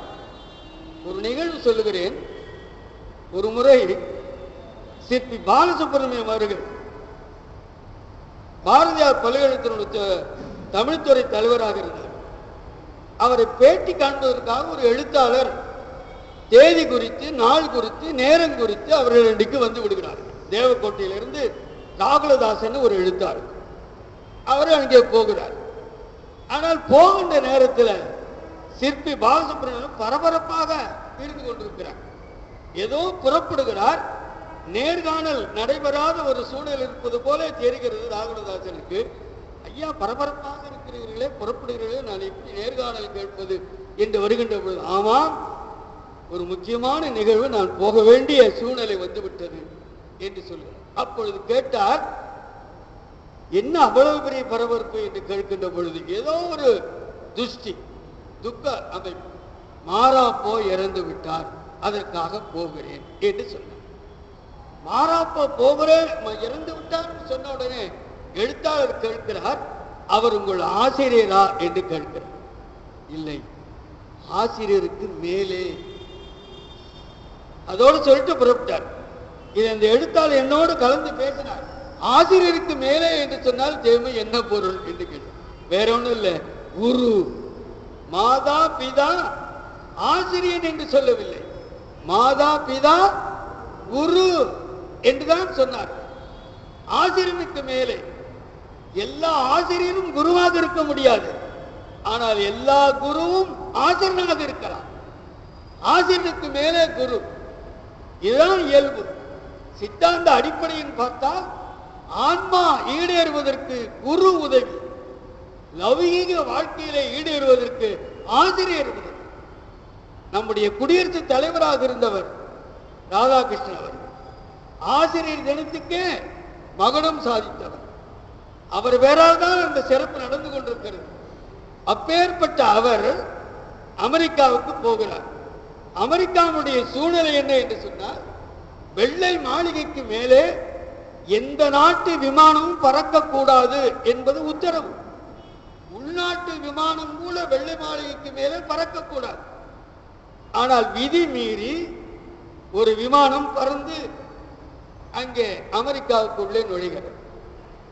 மறுநாள் கண்டன குரல் எழுகிறது. எப்படி வந்தது என்று கேட்ட பொழுது வெள்ளை மாளிகையிலிருந்து அறிவிப்பு செய்கிறார்கள், வேறொன்றும் இல்லை, அவர் இந்திய நாட்டு குடியரசுத் தலைவர் என்பதற்காக அவருடைய விமானம் அனுமதிக்கப்படவில்லை. ஆனால் எதற்காக அனுமதிக்கப்பட்டது என்று சொன்னால், ஒரு இந்தியாவினுடைய குடியரசுத் தலைவராக இருந்தால் அனுமதித்திருக்க மாட்டோம். ஆனால் உலகத்திற்கே ஆசிரியருக்கு வழிகாட்டியாக இருந்தவர் அந்த ராதாகிருஷ்ணர். எனவே ஆசிரியருக்கு கொடுத்த மதிப்பின் காரணமாக இந்த அனுமதி கொடுக்கப்பட்டது என்பது வரலாற்று பதிவான செய்தி. எனவே ஆசிரியர் என்பவர் இந்த லௌகீக வாழ்க்கையினுடைய அமைப்பிற்கு உயர்ந்த இடத்திலே பெற்றவர். அதனால்தான் கணக்காயன் இல்லாத ஊர் பாழ் இன்னா என்று சங்க இலக்கியத்திலே ஒரு வரி உண்டு. இன்னா நாற்பதிலே கணக்காயன் இல்லாத ஊர் இன்னா என்று சொல்வார். ஆசிரியனுக்கு அவ்வளவு பெரிய சிறப்பு இருந்த சூழல். ஆனால் ஆசிரியனை தாண்டியது எது என்று சொன்னால் குரு. அந்த குருவினுடைய அமைப்பு என்பது வாழ்க்கையினுடைய சூழலிலே எனக்கு மிகவும் ஒரு பெரிய தாக்கத்தை உருவாக்கி, நான் நீள நினைந்து, நம்முடைய சுந்தரர் சொல்வாரு, நீள நினைந்தடியேன் நித்தலும் கைதொழுவேன் என்று சொன்னாரு. எனவே அப்படிப்பட்ட வகையில நீள நினைந்து பாராட்டுகின்ற தன்மை உடையனாக இருக்கக்கூடிய, ஏன்னா அவர் கைப்பிடித்து பழகியவன் நான். எல்லா நேரத்திலும் நான் மேலத்திலே கற்ற காலத்திற்கும் பிறகும் கூட என்னை எல்லா நேரத்திலும் வரவழைத்து பல மேடைகளை ஏறச் செய்து அழகு பார்த்தவர். அந்த வகையிலே ஒரு நிகழ்ச்சியை சொல்லுகிறேன். நான் 1964 ஏப்ரலிலே தேர்வு, வித்வான் தேர்வு எழுதிவிட்டதற்கு பிறகு என்னை அழைத்து என்ன செய்ய போகிறாய் என்று கேட்டார்கள். நான் சொன்னேன், நான் பிஓயில் போவதாக முடிவு செய்திருக்கிறேன் ஐயா. நான் வித்வான் படிக்கின்ற பொழுது பிஓயில் போவதாக முடிவு செய்து விட்டேன் என்று சொல்லி, அது ஒரு பக்கம் இருக்கட்டும். இருந்தால் நான் சொல்றேன், தருமபுரத்திலே அன்றைக்கு பல்கலைக்கல்லூரி என்று அன்றைக்கு பெயர், தமிழ் கல்லூரி மட்டுமல்ல, பல கலைகளும் கற்றுக் கொடுக்கும் இந்த திருமணத்தினுடைய மூலவர். அவர்கள் இசைக்கலை சொல்லிக் கொடுத்தார்கள். அதாவது தோல் கருவி போன்ற மத்தளம், கெண்டாரா போன்ற அமைப்புகள்லாம் சொல்லிக் கொடுத்தார். யாழ் இவையெல்லாம் சொல்லிக் கொடுத்தார்கள். எனவே பல்கலைக்கல்லூரியிலே இசைவாணனாக சேர், 4 ஆண்டு நீ அதை படி, உனக்கு குரல் வளம் இருக்கிறது, நீ ஒரு இசை மேதையாக வர வேண்டும் என்று நான் ஆசைப்படுகிறேன், எனவே இதையும் மனதிலே வைத்துக்கொள் என்றார். இருந்தாலும் நிகழ்ச்சி அமைப்பிலே நான் வித்வான் முடிந்ததற்கு பிறகு நான் உடனே அண்ணாமலை பல்கலைக்கழகத்துக்கு நான் பிஓலுக்கு சேர்ந்து விட்டேன். முடிஞ்சு போச்சு. ஐயா அவர்கள் நினைத்தாவே நான் ஒரு இசைக்கலைஞனாக வர வேண்டும். அது நடந்தது. குரு பார்க்க கோடி நன்மை என்பது என் வாழ்க்கையில பரிபூர்ணமாக அமைந்தது. நான் பிஓவில் படித்துக் கொண்டிருந்தேன். எல்லா பல்கலைக்கழகம் சேர்ந்து ஒரு பெரிய போட்டி, 48 பல்கலைக்கழகம் சேர்ந்து போட்டி அறிவிப்பு நடத்தினார்கள். அதில் நான் பெயர் கொடுத்தேன், இசைக்காக பெயர் கொடுத்தேன். வள்ளலாருடைய எனக்கும் உனக்கும் இசைந்த பொருத்தம் என்ற பாடலை பாடி நான் வெற்றி பெற்றேன். என்னை தண்டமான தேசிகர் தேர்வு செய்தார்கள். உடனே 1 மாதம் எனக்கு இசை கற்றுக் கொடுத்து டெல்லியில் நடந்த அந்த போட்டிக்கு 1966 நவம்பர் மாதம் டெல்லியில் நடந்த அந்த போட்டிக்கு அப்போது பிரதமராக இருந்த லால் பகதூர் சாஸ்திரி ராதாகிருஷ்ணன் அவர்கள் முன்னிலையில அந்த இசை போட்டிக்கு நான் கலந்து கொண்டேன். அப்படி கலந்து கொண்டு பல்கலைக்கழகத்திலிருந்து நாங்கள் 11 பேர் வெவ்வேறு போட்டிக்கு போயிருந்தோம். கலந்து கொண்டு பாராட்டு பெற்று நாங்கள் சென்னைக்கு வந்து தங்கியிருந்து சிதம்பரத்துக்கு போவதற்கு அடுத்து வண்டிக்காக காத்து கொண்டிருக்கிறோம். அப்பொழுது ஐயா அவர்கள் ஒரு பெட்டி எடுத்துக்கொண்டு கல்கத்தா பாரதி தமிழ் சங்கத்துக்கு வேகமாக நடந்து கொண்டு வருகிறார்கள். அதுல என்ன விசேடம்னா, நாங்கள் சென்னையில வந்து இறங்குற அன்னைக்கு அந்த காலத்துல ஒரு ஆங்கில பத்திரிகை மெயில் என்று ஆங்கில பத்திரிகை ஒன்று உண்டு. அந்த ஆங்கில பத்திரிகையில சாஸ்திரி அவரோட உட்கார்ந்து இருந்து நாங்க நிலப்படம் எடுத்தது மட்டும் முதல் பக்கத்துல போட்டாங்க. நாங்கள் வந்து இறங்கின அன்றைக்கு அது வருது. உடனே ஒரு நண்பர் வாங்கி கொண்டு வந்து இப்படி வந்து இருக்குது பாத்தீங்களான்னு சொல்லி எல்லாருக்கும் ஒரு பேப்பர் வாங்கி கொடுத்தார். இந்த நேரத்தில் தான் ஐயா வந்து கொண்டிருக்கிறாங்க. நான் ஐயாவை பார்த்தவனு வியந்து போய் அதே அவ்வளவு பெரிய கூட்டத்துல காலை தொட்டு வணங்கி, ஐயா நீங்கள் நினைத்தீர்களே ஆமை முட்டை போட்டு நினைத்து விடுமானால் அந்த முட்டை பொறிந்து விடும் என்று இயற்கையாக குருவுக்கு ஆமையை உதாரணமாக சொல்வார். நீங்கள் என்னை இசைவாணனாக வர வேண்டும் என்று நினைத்தீர்கள். 199 இல்லை என்று சொன்னாலும் கூட ஒரு விழுக்காடு அதற்குரிய சூழ்நிலையாக அந்த நிழற்படத்தை காட்டி அந்த மெயில் பத்திரிகையை காட்டி நீங்கள் நினைத்தீர்கள் நான் அப்படி வர வேண்டும் என்று. ஆனால் எப்படியோ ஒரு வகையில் தண்டமான தேசிகர் எனக்கு இசை கற்றுக் கொடுக்க நான் அங்கே போய் அங்கே பிரதமருடைய முன்னிலையிலும் ராதாகிருஷ்ணன் ஆகிய குடியரசுத் தலைவர் முன்னிலையிலும் பாராட்டு பெற்று வந்திருக்கிறேன். இது உங்களுடைய காணிக்கை என்று சொல்லி அவரிடத்தில் அதை காட்டிய பொழுது அவர் மிகவும் என்னை வாழ்த்தினார். அது மட்டுமில்லை, இன்னொரு நிகழ்ச்சியோடு சொல்லி நிறைவு செய்து விடுகிறேன். அதுபோலவே தான் நான் மயிலத்தில் பிஓர் முடிச்சுட்டு மயிலத்திலேயே எனக்கு சுவாமிகள் இப்ப இருக்கிற குருமகா சன்னியாசத்தினுடைய தந்தையார் 19ஆம் ஆண்டு சுவாமிகள் இருக்கின்ற பொழுது நான் பிஓர் முடித்த உடனே எனக்கு உடனே மேல்நிலை பள்ளியில தமிழாசிரியர் பதவி கொடுத்துட்டாங்க. நான் பணியாற்றி கொண்டிருந்தேன். பிறகு கல்லூரியில ஒரு தற்காலிக பணியிடம் ஒன்று வந்தது. அப்ப ராமலிங்கன் ஒரு வேலை பார்த்தார், காரைக்கால்காரர். அவர் பிஎஸ்சி காலேஜுக்கு கோயம்புத்தூர் விடுமுறை போட்டு விட்டு போய்விட்டார். அந்த பணியிடத்துல நான் என்னை சுவாமிகள் பேராசிரியராக அமர்த்தினார். இருந்தாலும் அடுத்தவர் வருவாரா வரமாட்டான்னு சொல்ல முடியாது. ஒரு ஆண்டுதான் தற்காலிக பணி. எதிர்பாராமல் இறைவனுடைய திருவருளினால் எனக்கு காரைக்குடிக்கு சொற்பொழிவுக்கு மே மாதம் போன பொழுது அங்கே ஒரு தமிழ் கல்லூரி இருப்பதை அன்றைக்கு நான் சொற்பொழிவு முடித்து விட்டு அன்றைக்கு தினமணிகளை விளம்பரம் பார்த்துட்டு அப்படியே விளம்பரத்தின் மூலமாக நான் அங்கே ஒரு விண்ணப்பத்தை கல்லூரியில கொடுத்து விட்டு வந்தேன். நான் எதிர்பார்க்கல. அது வாசுப்பா மாணி ஐயா சொன்னார்கள், வாசுப்பா மாணிக்கனார் தலைவராக இருந்து நடத்துகின்ற கல்லூரி. அவர்கள் சொன்னார்கள், நேர்முக தேர்வுக்கு உங்க அழைப்பு வரும், வந்தால் நேர்முக தேர்வில் நீங்கள் வெற்றி பெற்றால் உங்களுக்கு பதவி உண்டு என்று சொன்னார். நான் வந்து விட்டேன், முடிஞ்சு போச்சு. பிறகு எனக்கு நேர்முக தேர்வு ஜூன் கடைசியில் வந்தது. பிறகு ஜூலை 1ஆம் தேதி நான் போய் சேர வேண்டிய ஒரு வாய்ப்பு எனக்கு கிட்டியது. இந்த சூழ்நிலையில் நான் மயிலத்தை விட்டு புறப்படுகிறேன். அதாவது ஜூன் கடைசி தேதியில புறப்படுகிறேன்.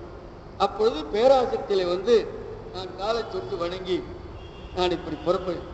உடனே ஆச்சரியப்பட்டார். நீ ஏன் என்கிட்ட சொல்லல? கோபத்து கொண்டார். நீ ஏன் என்கிட்ட சொல்லல? காரைக்குடிக்கு போறோம்னு போகும்போது சொல்றது கொஞ்சியா முதல்ல சொல்லியிருந்தா உன்னை நான் முதல்வராக ஆக்கியிருப்பேனே. வேற ஒண்ணும் இல்லை. கீவா ஜெகநாதனுடைய ஊர் அங்கு மோகனூர்.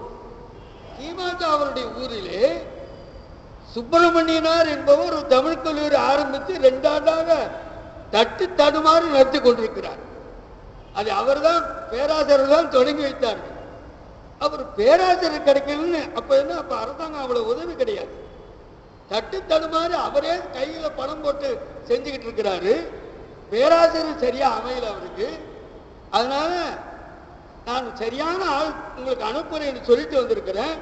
2 ஆண்டாவது கல்லூரி தொடங்கி நீ இந்த ஆண்டு பேராசிரியர் போனா அடுத்த ஆண்டு முதல்வர், உன்னை நான் முதல்வர் ஆகிறேன், நீ போக வேண்டும் அப்படின்னா கட்டாயப்படுத்தினார். நான் சொன்னேன், எனக்கு இப்படி உத்தரவு வந்து விட்டுதுங்க ஐயா, சரி பரவாயில்ல என்று மனமாற என்னை வாழ்த்து அனுப்பினார்கள். நான் 7 ஆண்டு போய் பேராசிரியராக பணியாற்றி 7 ஆண்டு பணியாற்றினேன். 1970 போனேன், 77 வரை இருந்தேன். அப்பொழுது எனக்கு முன்பு இருந்த பேராசிரியர் முதல்வர் ஓய்வு பெற்று போக வேண்டிய சூழ்நிலை. அதுக்கப்புறம் எனக்கு முன்னாடி அதாவது மூத்தவராக இருக்கிற பேராசிரியர்லாம் கல்லூரியில் இருந்தார்கள். அவர்களெல்லாம் எம்ஏ பிஓயில் டிகிரி கிடையாது. நான் ஒருத்தர் தான் அந்த எம்ஏ பிஓயில். எனவே அவர் என்ன பண்ணாரு, வேறு ஒரு முதல்வருக்கு, அண்ணாமலை பல்கலைக்கழகத்துடைய ஒரு முதல்வருக்கு நாங்கள் விண்ணப்பம் அனுப்பிவிட்டோம். எனக்கு மூத்தவராக, சர்வீஸில் மூத்தவராக இருந்த தியாகராஜன் என்பவரை நீங்கள் பொறுப்பு முதல்வராக 2 ஆண்டு இருந்து பிறகு எம்ஏ எல்லாம் எழுதி நீங்கள் வரலாம் என்று சொல்லி கேட்டார். அவர் மாட்டம்னு சொல்லிட்டார். அதனால அண்ணாமலை சொட்டிலேருந்து ஒருத்தர் தேர்ந்தெடுத்து அவருக்கு பதிவு கொடுத்துட்டோம். ஆனாலும் அவர் வர மறுத்துட்டார், வரல. இந்த நேரத்தில் இடையில தொங்கலா இருக்குது, பொறுப்பு முதல்வராக தியாகராஜன் இருக்கிறார். உடனே எங்கள் நிறுவனர் இந்த நேர்முக தேர்வெல்லாம் முடிச்சுக்கிட்டு போயிட்டாங்க சிங்கப்பூர்.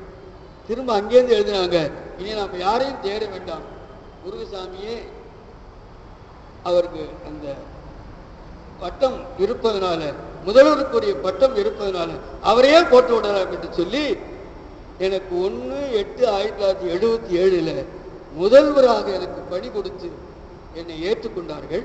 23 ஆண்டுகள் நான் முதல்வராக அந்த கல்லூரியில் இருந்தேன். ஐயா அவர்கள் நான் முதல்வராக வர வேண்டும் என்று நினைத்தார்கள் பாருங்கள். அந்த நினைத்த நினைப்பு அது ஈடே. நான் ஒரு இசை கலைஞனாக வர வேண்டும் என்று நினைத்தார்கள். அது ஓரளவு நிறைவே. நான் ஏன் சொல்கிறேன் என்று சொன்னால், அவர்களிடத்தில் நான் கொண்டிருக்கிற பக்தி, அவர்கள் என்னிடத்தில் கொண்டிருக்கிற ஒரு வகையான ஒரு மாணாக்க விசுவாச அமைப்பு இருக்கிறதே, அது நீள நினைந்த பசுமையானது, என்றைக்கு மாறாத சூழ்நிலைக்குரியது. இந்த காரணத்தினால்தான் அவர் ஏராளமான கொள்முதலுக்குரிய வகையிலே அவர்களை ஆக்கிக் கொண்ட பெருமை சென்னை நகரத்துக்கு உண்டு. அதுபோல தெற்கே ஈச்சனாரில் இருக்கக்கூடிய பல்கலைக்கழகம், கற்பகம் பல்கலைக்கழகத்துக்கு உண்டு. அங்கிருக்கிற துணைவேந்தர் வசந்தகுமார் அவர்கள், நான் அவர்களுக்கு இந்த கடிதத்தையும் இந்த கவிதாஞ்சலியுடைய அமைப்பையும் அனுப்பி இந்த கவிதையிலேயே அவரை நான் குறிப்பிட்டிருக்கிறேன். நீங்கள் தான் எங்கள் ஐயாவை முழுமையாக கொண்டாடியவர்கள். என்ன அப்பளவும் அவருடைய, அதாவது கல்வியினுடைய ஆற்றல் முழுமையும் அறுவடையாக எடுத்துக்கொண்டவர்கள் தான். அவர் நிரம்ப அகநானூருக்கு உரை எழுதியிருக்கிறார்கள். இன்னும் பல நூல்களுக்கெல்லாம் ஐயா சொன்ன மாதிரி பல நூல்களுக்கு உரை எழுதியிருக்கிறார்கள். இருந்தாலும் கூட அவர்களை முழுமையாக அவருடைய குரலை நேரடியாக முழுவதும் பதிவு செய்திருக்கிறது அந்த பல்கலைக்கழகம். அகநானூறு நடத்தினார்கள் அந்த பல்கலைக்கழகத்தில். மெய்ப்பொருள் சித்தாந்த அமைப்புகள் நடத்தினார்கள் அந்த பல்கலைக்கழகத்தில். முதல் நாள் சங்க இலக்கியம், அடுத்த நாள் மெய்யியல், இதெல்லாம் நடத்தினால கலந்துருக்கிறோம். எனவே அப்பேற்பட்ட சூழல்ல அவருடைய நேரடி வாரிசாக இந்த வளாகத்திற்குள்ளே எல்லோருக்கும் தெரிந்தவர் நம்முடைய சேகர் அவர்கள். அவருடைய குரலை பதிவு செய்து வைத்திருக்கிறார்.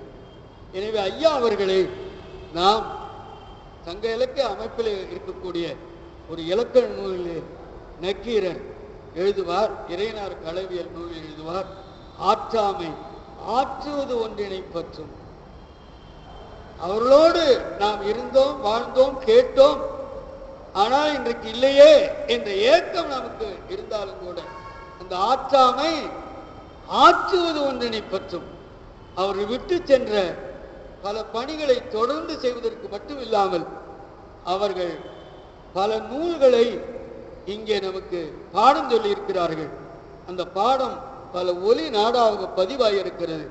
அவையெல்லாம் அடுத்தடுத்து அவருடைய குடும்பத்தார்களும் சீடர்களாக இருக்கக்கூடிய நாமும் சேர்ந்து அந்த எழுத்தை பரிமணிக்கின்ற பொழுதுதான், நன்னூரிலே உதாரணம் சொல்லுவார்கள், எழுத்தறிய தீரும் இழிதகமை, எனவே தீர்ந்த கால் மொழித்திறத்தின் முட்டறுப்பான் என்று சொல்லுவார்.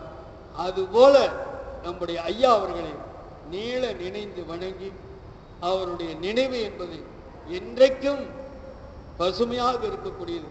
அதுவும் என் போன்றவர்களை கைதூக்கி விட்ட அந்த நெஞ்சார்ந்த அந்த சூழலுக்கு நன்றிக்கடன் செலுத்துகின்ற அமைப்பில்தான் மாணாக்கருடைய ஒட்டுமொத்த சூழ்நிலையிலே இங்கே என்னை அவர்கள் குடும்பத்தார்களும் நம்முடைய அன்பர்களும் என்னை இங்கே வருமாறு பணித்தார்கள். நான் 20ஆம் பட்டம் சுவாமி இடத்தில் சொன்னேன், நீங்கள் நம்முடைய கல்லூரியினுடைய அமைப்பின் சார்பாக நீங்கள் சென்று அந்த நிகழ்வில் கலந்து கொள்வது சிறப்பாகத்தான் இருக்கும் என்று சொன்னதன் அடிப்படையில் அவருடைய நினைவஞ்சலியும் சேர்த்துத்தான் இங்கே எல்லோருக்கும் அதை கொடுக்கின்ற சூழ்நிலையாக அமைந்தது. எனவே ஐயா அவர்களுடைய நீள இன்னொன்னு சொல்றேன், சேனாவர் நடத்தல அவர் போல யாருமே கிடையாது. ஏன்னா அந்த காலத்துல முதல்வராக இருந்தவர் துரைசாமி ஐயர் என்பவர், அவர் சேனாவரத்தில் ரொம்ப எக்ஸ்பர்ட் என்பாங்க. அவருக்கே புரியாம ஒரு தடவை சேனாவர் நடத்திக்கிட்டு இருந்தாரு, மாணாக்கர் எங்களுக்கு புரியவே இல்லை. உடனே என்ன பண்ணாரு, அவரு சிவசுப்புர வகுப்பு நடத்தி இருந்தார் ஐயா, அவரை கூப்பிட்டார், இங்க வாழ்ந்தார். நான் என்னென்னமோ சொல்லிக்கிட்டு இருக்கேன், பையங்களுக்கு புரியல, நீ நடத்து. நான் என்னென்னமோ சொல்லிக்கிட்டு இருக்கேன், பையங்களுக்கு புரியல, நீ நடத்தினார். சிறந்த மேனிக்கு புத்தகம் இருந்தது, அப்படியே பாருங்க, அப்படியே பாருங்க. மண்பொரு முடுங்கல் உணர்ச்சி காட்டியது ஆதலின் கைவடையிலேயே நான் சிலப்பதிகாரத்தில் வருகின்ற அந்த கடிதம் வந்த பொழுது இருக்கிற வாசகத்தை இளங்கோடிகள் சொன்னதற்கு 6 வாரம் பாடம் நடத்தினார்கள் எங்களுக்கு. 6 வாரம் சிலப்பதிகாரம் முழுவதுமே வந்து என்ன அந்த அளவுக்கு எழுத்தெண்ணி படித்தவர்கள். திவ்ய பிரபந்தத்தையும் அப்படி சொல்லுவார்கள். வியாக்கியான உரையை அள்ளி ஐயா அவர்கள் வியாக்கியான உரையை அவர்கள் பதிவு செய்து முனைவர் பட்டம் பெற்றார். அந்த வியாக்கியானத்தையும் அள்ளி அள்ளி தருவார். எனவே அள்ளி கொடுத்த தமிழ் வள்ளலாகிய அவருடைய நீள இணைந்த நினைப்பிலே அந்த நினைவனுடைய நிழல், நீரும் நிழலுள் இனிதே என்று வள்ளுவர் சொன்னது போல அவருடைய அந்த நிழலுக்குள்ளே நாம் இருக்கிறோம் என்ற வகையிலே நீள நினைந்து அவருடைய எண்ணத்தோடு இந்த உரையை நிறைவு செய்கிறேன். வணக்கம். புலவர் சம்பந்தம் அவர்கள் 2 நிமிடம் ஆற்றுரை.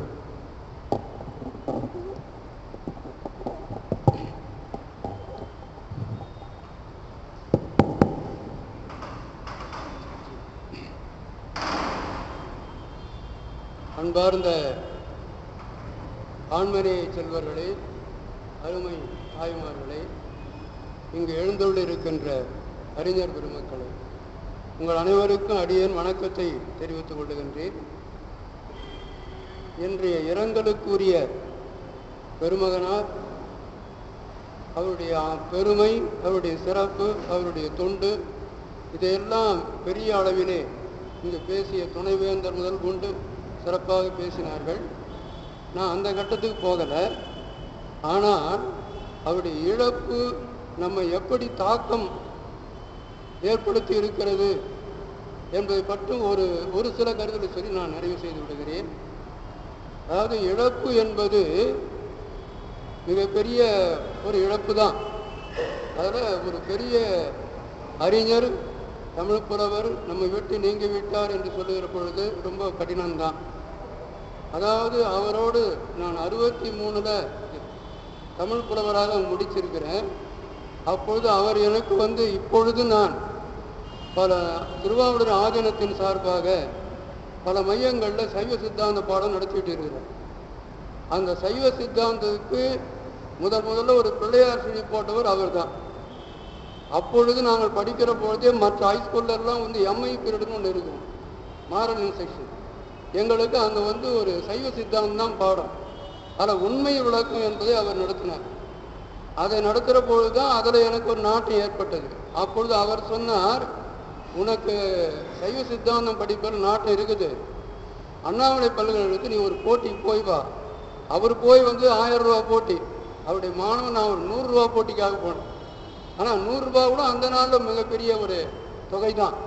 அதனால் அவர் சொல்லி நான் போனேன். அப்பொழுது 3 பேர் என்னை பரிசோதனை பண்ணாங்க. எனக்கு தான் அந்த 100 ரூபா பரிசு கிடைச்சது. சைவ சித்தம் மெய்கண்டார் சைவ சித்தாந்த நினைவு பரிசுன்னு பேர். அதை கொண்டு அப்படியே அவர்கிட்ட காட்டி கொடுத்தார். அப்போ தான் சொன்னார், இவர் அன்பர் சொன்னார், முருகசாமி மர்ரிய கம்பெனிலன்னு சொல்லிட்டு. உடனே அந்த பணத்தை வாங்கிட்டு மர்ரிய கம்பெனியில் வெளியிட்டு அத்தனை புத்தகங்களையும் தூக்கி எங்கிட்ட கொடுத்துட்டார். அது இப்போ இன்றைக்கும் நான் வச்சிருக்கிறேன். ஏன்னா அவர் அந்த பிழை திருத்தம் மட்டும் இல்லை, பாடபேதம் எப்படி இருக்க வேண்டும் என்பதெல்லாம் ஆய்ந்து சொல்லக்கூடிய ஒரு ஆற்றல் உடையவர். யார்? நம்முடைய புலவர் பெருந்தகை அவர்கள். அப்படி ஒரு நெருக்கு இருந்தனால் நான் படித்து முடித்த பிறகு கூட ஏறக்குறைய நான் படித்த ஆசிரியர் போன பள்ளிக்கூடத்தில் இலக்கியமன்ற கூட்டத்துக்கு கூப்பிட்டேன் வந்தார். அப்புறம் நான் ஒரு ஆண்டு திருவிளையாடல் புராணம் தொடர் சொற்பொழிவு பண்ணேன் எங்கள் ஊர் கோயிலில். அந்த நிறைவு விழாவுக்கு கலந்து கொண்டு எனக்கு ஆசீர்வாதம் பண்ணார். அதன் பிறகு எங்கள் ஊரில் ஆண்டுதோறும் சேக்கிழா விழா நடக்குது. அதில் 2-3 முறை வந்திருக்கிறார். இப்படி பல முறை எங்கள் வீட்டில் மட்டும் இல்லை, நாங்கள் கொடுக்கின்ற அவர் பெரிய அந்தனர் பரமையில் இருந்தால் கூட நான் அன்போடு கொடுக்குற அந்த உணவை அவர் ஏற்றுக்கொள்வார். அதான் எனக்கு அவரிடத்துல ஒரு பெரிய, ஏன்னா சில பேர் ஒதுங்கி போயிடுவாங்க, ஏதோ ஒரு காரணம் சொல்லுவாங்க, உடம்பு சரியில்லைன்னு கூட. ஆனால் எங்கள் வீட்டில் என்னோட துணைவியார் இடத்துல மகள் மாதிரி பேசுவார். அதனால் நாங்கள் வருகிற பொழுதெல்லாம் எங்கள் கொல்லமோட்டில் விளையக்கூடிய தானியங்கள், சோளம், துவரை, இது போன்ற சில தானியங்களை கூட குடும்பா நான் எடுத்துன்னு போகிறேன், எனக்கு தேவை அப்படின்னு எடுத்துன்னு போவேன். இப்படி ஒரு குடும்பத்தில் இருக்கக்கூடிய ஒரு சகோதரர் என்று கூட சொல்ல முடியாது, தகப்பனார் என்றே சொல்லலாம். அந்த நினைவு வருகிற பொழுது அவர் இப்போ 2 மாதத்துக்கு முன்னதான் அவங்க மகளுக்கு கூட தெரியும்னு நினைக்கிறேன். அவருடைய வீட்டுக்கே போயிட்டு அவரோடு பல மணி நேரம் பேசிட்டு என்னுடைய ஆசீர்வாதத்தை அவர்கிட்ட வாங்கி நான் வந்தேன். ஆனால் திடீரென்று அவர் மறைந்து விட்டார் என்று சொல்லுகிற பொழுது மனசு எனக்கு ரொம்பவும் இருந்தது. அந்த நேரத்தில் எனக்கு இப்பொழுது நான் நினைச்சு பார்க்குறேன், இந்த துயரம் எப்படி என்னை தாக்கி இருக்கிறது என்று சொன்னால், பாரி மகளிருக்கு அவருடைய தந்தையாருடைய துயரம் எப்படி இருந்தது அதுதான் நான் நினைச்சு பார்க்குறேன். அற்றை திங்கள் அவ்வன் நிலவில் யாம் எந்தையும் உடையே எம் குன்றும் பிறர் கூட, இற்றை திங்கள் இவன் நிலவில் யாம் எந்தையும் இளமே எம் குன்றும் பிறர் கொண்டார் என்று சொல்லுகிற பொழுது சாதாரண வார்த்தை தான், அது ஒன்றும் பெரிய கற்பனையெல்லாம் கூட நயமெல்லாம் இல்லை. போன பௌர்ணமிக்கு எங்கள் அப்பா இருந்தார், எங்கள் மலை எங்களுக்கு சொந்தமாக இருந்தது. ஆனால் எந்த பௌர்ணமியில் எங்கள் அப்பா இல்லை, ஆனால் எங்கள் மலையும் எங்ககிட்ட இல்லை அப்படின்னு அந்த பெண்கள் சொல்லி கண்ணீர் விடுகிறார் என்று சொன்னால், அந்த கண்ணீர் எந்த அளவுக்கு பெரிய தாக்கம் எப்படி இருக்கும் என்று நினைத்து பாருங்கள். ஏன்னா சாதாரண சொல்லுதான், ஆனால் அந்த உறவு முறை நினைத்து பார்க்கிற பொழுது அந்த உறவிலே இருக்கிற துயரம் இருக்குது பார், அது நம்மால சொல்லி ஆற்றிக்கொள்ள முடியாது. இதே போலதான் ஒன்று நான் சொல்லுவேன். கண்ணகி சிலப்பதிகாரத்தில் ஒரு இடத்துல சொல்றாங்க, என்ன சொல்றாங்க, வேற ஒன்றும் பெரிய வார்த்தை இல்லை. கிழக்கு வாயிலில், மதுரை மாநகருடைய கிழக்கு வாயிலில் என் கணவனோடு வந்தேன், ஆனால் மேற்கு வாயிலில் தனியே போகிறேன். என்ன வார்த்தை பாருங்க, அது என்ன கற்பனையா நயமா சொல்லாட்சியா இருக்குதான் ஒண்ணே இல்லை. ஆனா அது எவ்வளவு பெரிய துக்கத்தை நமக்கு தருகிறது, யோசனை பண்ணி பாருங்க. ஆகையினால அப்படி நினைக்கிற பொழுது கண்ணகி போன்ற ஒரு மனநிலை, பாரி மகளிரை போன்ற ஒரு மனநிலை எனக்கு தோன்றுகிறது. அதனால் என்னுடைய தந்தையார் இழந்த மாதிரி, என்னுடைய தந்தையார் இழந்து போனார், உண்மையான தந்தையார். ஆனா இவர் இழந்தது எனக்கு ஒரு ஞான தந்தை, எனக்கு சைவ சித்தாந்தத்தில் ஒரு ஊக்கம் கொடுத்தவர். அதாவது ஒன்றும் இல்லை, சாதாரணமான ஒரு சில கருத்து, 329 பாட்டுன்னா சிவஞான சித்தியார் சுபக்கம். அந்த போட்டியே மனப்பாடம் தான். முத்தி நிச்சயம்னு ஒரு 22 வெண்பா, கேட்ட இடத்துல பதில் சொல்லணும், கேட்டால் மனப்பாடம் வச்சுக்கணும், அவ்வளோதான். அதுக்கு தான் அந்த 100 பரிசு. ஒரு முறை அவர்கிட்ட போய் உட்காந்துட்டு அவர் தென்னை மேலே படுத்துக்கிட்டே கேட்டார், நீ சொல்லினே வாங்கினார். அந்த 329 பாட்டும் அப்படியே ஒப்பிச்சேன். அதை அவர் கேட்டார், நீ போய் வா, உனக்கு கண்டிப்பாக பரிசு வரும் போ அப்படின்ட்டு. அந்த மாதிரி எனக்கு வந்தது. அப்படியெல்லாம் நமக்கு வழிகாட்டியாக இருந்த பெருமகனார், நான் சென்ற இடங்களிலெல்லாம் எனக்கு ஒரு உறுதுணையாக இருந்து எனக்கு அறிமுகம் செய்து வைத்தவர். அவர் இன்று இல்லை என்று சொல்லுகிற பொழுது, என்னை பெற்ற தந்தையார் இல்லை, ஆனால் என்னை ஞானமாக கொடுத்து வளர்த்த தந்தையார் அவர் இல்லை என்று சொல்லுகிற பொழுது மிகவும் நான் வருத்தப்படுகிறேன். அப்படி ஒரு சூழ்நிலையிலே இழந்த நான் என்ன செய்ய வேண்டும்? இழப்பு என்று எல்லாருக்கும் இயற்கை தான். ஆனால் அவர் காட்டி சென்ற ஒரு வழி, நமக்கு விட்டு கொடுத்த ஒரு பண்பாடு, இது என்ன என்று பார்த்து அதை நாம் பின்பற்றினால் எப்பொழுதும் அவர் நம்மோடு இருப்பார், அதில் ஒன்றும் சந்தேகம் இல்லை என்று தெரிவித்து கொண்டு, இந்த வகையில் அவரை பொறுத்த அளவிலே எனக்கு ஒரு அறிவு உலகத்திலே ஒரு ஞானத்தந்தி இழந்து விட்டேன் என்ற ஒரு நிலையில் தான் நான் இருக்கிறேன். இருந்தாலும் மீண்டும் ஒரு பிறப்பு இருக்குமானால் அவரே எனக்கு ஆசிரியராக வர வேண்டும் என்று கேட்டுக்கொண்டு விடைபெறுகிறேன். நன்றி. அடுத்ததாக ஐயாவுடன் 45 ஆண்டுகளாக பழகி வந்த எங்கள் நிலைய புலவர் 2 நிமிஷம் ஆற்றுகிறார்.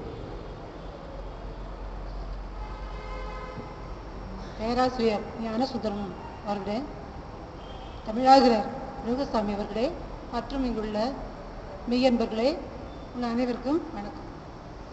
மகாத்வார் மயிலம் சிவசுப்பிரமணியன் அவர்களை பற்றி பேசுவதற்கு எனக்கு முற்றிலும் தகுதி உண்டு என்பது எப்படி கூறுகின்றேன் என்றால், அவருடன் 50 ஆண்டுகள் பழகியிருக்கின்றேன்.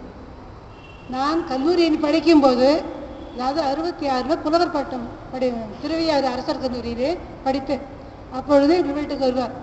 அதாவது கீர்த்திசை கல்லூரிகள் என்று சொல்கின்றோம் இல்லையா, அந்த கீர்த்திசை கல்லூரிகளிலே அப்பொழுது 5 கல்லூரிகள்: கரந்தை தமிழ்ச்சங்கம், திருவையாறு அரசர் கல்லூரி, திருப்பனந்தாள், அப்புறம் பிறகு மயிலம், போரூர். இப்போ 5 இடங்களிலே இந்த கல்லூரிகள்லாம் ஒன்றுக்கொன்று ஒவ்வொரு பாடத்திட்டங்களையும் எல்லாம் வரையறுத்து கொண்டு ஒருவருக்கொரு பரிமாறிக்கொள்வார்கள். அந்த வகையிலே சிவசுப்பிரமணியம் அவர்கள் எங்கள் இல்லத்திற்கு வந்து எங்களோடு கலந்து ஆண்டுதோறும் 2 முறை 3 முறை வந்து எங்கள் வீட்டிலே தங்குவார்.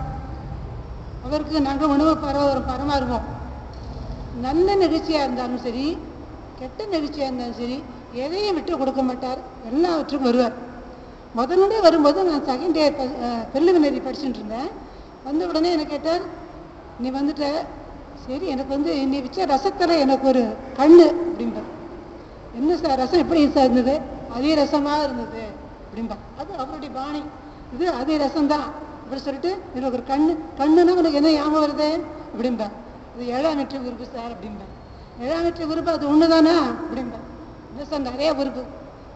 என்னை வந்து ஆழம் வைப்பார். ஏன்னா எங்கள் தந்தையாரே பேராசிரியர் பேச்சு வெங்கட்ராம், அவரே தினமும் என்னை 100 பார்க்கலாம்னா சொல்லி கேட்டு எனக்கு சொல்ல தெரியுது எல்லாமே அப்படி மனப்பாடம் இன்றும் சொல்ல முடியாது. இவர் என்ன கேட்பார், வேற என்ன உறுப்பு இருக்கு அப்படிம்பார். உடனே சொல்லுவேன், கண்கான் கடையடை தலைவாய் திசைவை முன்சார் வளம்பிட மேல்கீழ் புடைமுதல் பின் பாடு அலை தேம் உழை வழி உழி உள் அகம் புறமின் இடப்பொருள் உருபே அப்படின்னு சொல்லிடுவேன். அவருக்கு அவ்வளோ ஆச்சரியம். என்னப்பா என்ன சார் உங்க பொண்ணுதான் இந்த தடவை மாநிலத்தில் முதலாளாக வருவான் என்று நினைக்கிறேன் அப்படின்னு சொன்னார். அதே போல ஒவ்வொரு இதையும் திருக்குறள் எழுத்து பார்த்து என்ன எடுக்கிறாங்க, கடல் வளர்த்து நடத்தி முடிச்சுட்டாங்களா, அதை எப்போ முடிச்சாச்சு சார், இப்போ பொருட்பாலுக்கு வந்துட்டோம் அப்படிம்பேன். கடல் வளர்த்தனை ஏமா ஏகினான் அப்படின்னு இறந்த காலத்தில் ஏமா சொன்னார். அது சொல்லி இப்போதான் ஆரம்பிச்சிருக்காரு. ஏன் சொன்னார் ஏகினா? இறந்த காலத்தில் நம்ம அதை மிஸ்ஸே ஏகினா அப்படின்னு வந்து எதனால அப்படின்னு கேட்பார். உடனே அப்பா சொன்னேன் சட்டுன்னு சொன்னேன், அன்பால் நினைந்தவரது உள்ளத்தே உள்ள கமலத்தின்கண் அவர் நினைந்த வடிவோடு விரைந்து சேரடின் ஏகினார் என்று சொல்லிட்டார். என்னை நானே கேட்டுப்பேன். ஏனென்றால் வாரா காலத்தும் நிகழங்காலத்தும் ஓராங்கு வரும் வினைச்சொற்கழுவி இருந்த காலத்து குறிப்பிடுகிறத்தில் விரைந்த பொருளை என்னடா சொல்லுவார். வினையியல் தொல்காப்பியம் வினையியல் 44வது சுத்தம். அதே அப்படி சொல்லுவேன். சொன்னா அவருக்கு மிக வியப்பு. நிச்சயம் சார் முதல் மாநிலத்தில் முதல் வகுப்பிலே முதல் 1000 ரூபாய் பரிசு பெறுவார் என்பதற்கு எனக்கு கொஞ்சம் கூட எனக்கு இது இல்லை, ஐயம் இல்லை என்று சொல்லிட்டு என்னுடைய ஒரு தேர்வு கொடுத்து ஒரு கொஸ்டின் பேப்பர் பண்ணி கொடுத்துட்டு போயிடுவேன். காவேரியில் போய் குளிக்கிறதுக்கு போயிடுவேன். அது வார்த்தைக்குள்ள அதை எழுதி வச்சிருவேன். அப்போ சொல்லுவார், என்ன சார் புத்தகத்தில் இருக்கிறதும் புத்தகத்தையும் எடுத்துன்னு போயிட்டார் கையில். புத்தகத்தில் இருக்கிறது இதில் இருக்கிறது அப்படியே இருக்குது, எப்படி உங்களுக்கு அவ்வளவு ஒரு நினைவாற்றல் இருக்குது, அப்படி போட்டு அந்த குழந்தைய போட்டு ஆட்டி வச்சிருக்கீங்களா அப்படின்னு கேட்பேன். அந்த அளவு இருக்கு என் மேலே அவருக்கு ரொம்ப பிரியம் ஜாஸ்தி, ரொம்ப அன்பு ஜாஸ்தி. என் திருமணத்திற்கு வந்தார், திருமணத்திற்கு 1000 ரூபாய் கொடுத்து உதவினார். அதை திரும்ப அவருக்கு நான் கொடுத்தது எப்பொழுதுனால் என் கணவர் இறந்த பிறகுதான் அப்போ கண்ணீர் விட்டு கொண்டு தான் வாங்கி கொண்டார். வாங்காமல் இருக்க மாட்டோம். எங்கள் அப்பா சொன்னால் இனிமே வேண்டாம்ப்பா, இந்த கடன் எனக்கு வேண்டாம், அதோடய போகட்டும் அப்படின்னு எங்கள் தந்தையார் அழுது கொண்டு தான் அவரும் 1000 ரூபாய் அவர்கிட்ட திருப்பி கொடுத்து விட்டார். வந்து தான் வாங்கி கொண்டு சென்றார். அதே போல தந்தையார் இருந்த பிறகு வந்து இறங்க பாடி வருத்தப்பட்டு சென்றார். என் தாயார் இருந்த பிறகு வீட்டிற்கு வந்து வடுமாங்காயும் தயிர் சாதமும் எனக்கு அன்போடு படைத்த அந்த கைகள் எங்கே, இது மாதிரி சொன்னியே ஒரு இறங்கற் பாடல் பாடி எல்லாரையும் அழ வைத்து விட்டாங்க. இதே போல கடைசி அவரை பார்த்தீங்கன்னா இங்கே தருமபுரம் வந்த பிறகு நான் இங்கே திருக்குறள் வகுப்பு எடுப்பேன், அவர் திருமந்திர வகுப்பு எடுப்பார். அப்போ ஒரு நாள் 2 பேருக்கும் ஒரு கிளாஸ் ஆகிடுது. கிளாஸு நான் திருக்குறள் முதல் எடுக்கணுங்கிறேன், அவரை திருமந்திரம் எடுக்கணுங்கிறேன். அப்போ சொன்னார், சரி ஒரு பாட்டு உண்டு அதை சொல்லு அப்படின்னு. தேவர் குரலும் திருநான் மறைமுடிவும் மூவர் தமிழும் மொழிமொழியும் கோவை திருவாசகமும் திருமந்திரமும் ஒரு வாசகம் என்று உணர் அப்படின்னு ஒரு நல்வழி பாட்டு இருக்கு. அந்த பாட்டை சொன்னேன். சொன்ன தேவர் குரல்ங்கிறது ஏதுமா நான் திருக்குறள் சொன்னேன். அப்போ திருக்குறளோட முதலிடம் கொடுத்துருவாங்க. அடுத்தது கடைசியில் திருமந்திரத்திற்கு கடைசியில் கொடுத்துருந்தான். நீ இட நான் கேட்குறேன்னு சொல்லிட்டு எனக்கு எதிராக உட்காந்துட்டு நான் வகுப்பு எடுப்பதை அவர் கேட்டுக்கொண்டார். கேட்டு என்னை மிகவும் பாராட்டி பக்கத்தில் வந்து கை குலுக்கிட்டு என்னை பாராட்டிட்டு என்னுடைய அளவுக்கு மேலேயே நீ வந்துட்ட, அளவு கூட சொல்ல மாட்டேன். ஏனென்றால் நீ நடுவினே வேறு துறைக்கு போய்விட்டான் கூட திரும்பவும் தமிழை மறவாமல் உன்னுடைய மனதே இருக்கின்றது என்றார். அதற்கு காரணம் உன் தந்தையார் ஹெச் வெங்கட்ராமன் திருவையார் அரசர் கல்லூரி அவரும் நானும் தான் என்று தன்னைத்தானே சொல்லிக்கொண்டு என்னை மிகவும் பாராட்டி விட்டு சென்றார். பிறகு சென்றாண்டு பார்த்தேன், மிகவும் வருத்தப்பட்டு உட்கார்ந்தார். சார் உங்களுடைய புகைப்படம் ஒன்று எடுத்துக்கொண்டான் அவர்களுடன் சேர்ந்து. அதுதான் அவருடைய கடைசியாக பார்த்தது. மகனார் மறைந்த பிறகு உள்ள மிகவும் மறைந்து விட்டார். அது வரைக்கும் அண்ணா வந்துட்டு இருந்தார். அப்புறம் அவரால் வகுப்பிற்கு வர முடியவில்லை. அதான் அவர் கடைசியாக பார்த்தது. ஆனால் அடிக்கடி தொலைபேசியிலே உரையாடுவோம். அது வந்து விட்டு போகல.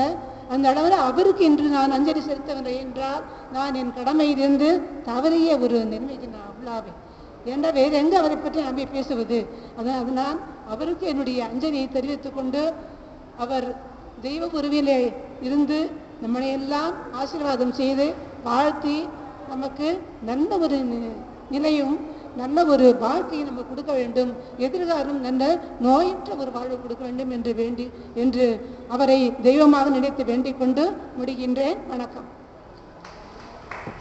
அடுத்ததாக 2 நிமிடம் சைவ சித்தாந்த பெருமன்ற முன்னாள் தலைவர் சதானந்தா அவர்கள் பேசுவார்.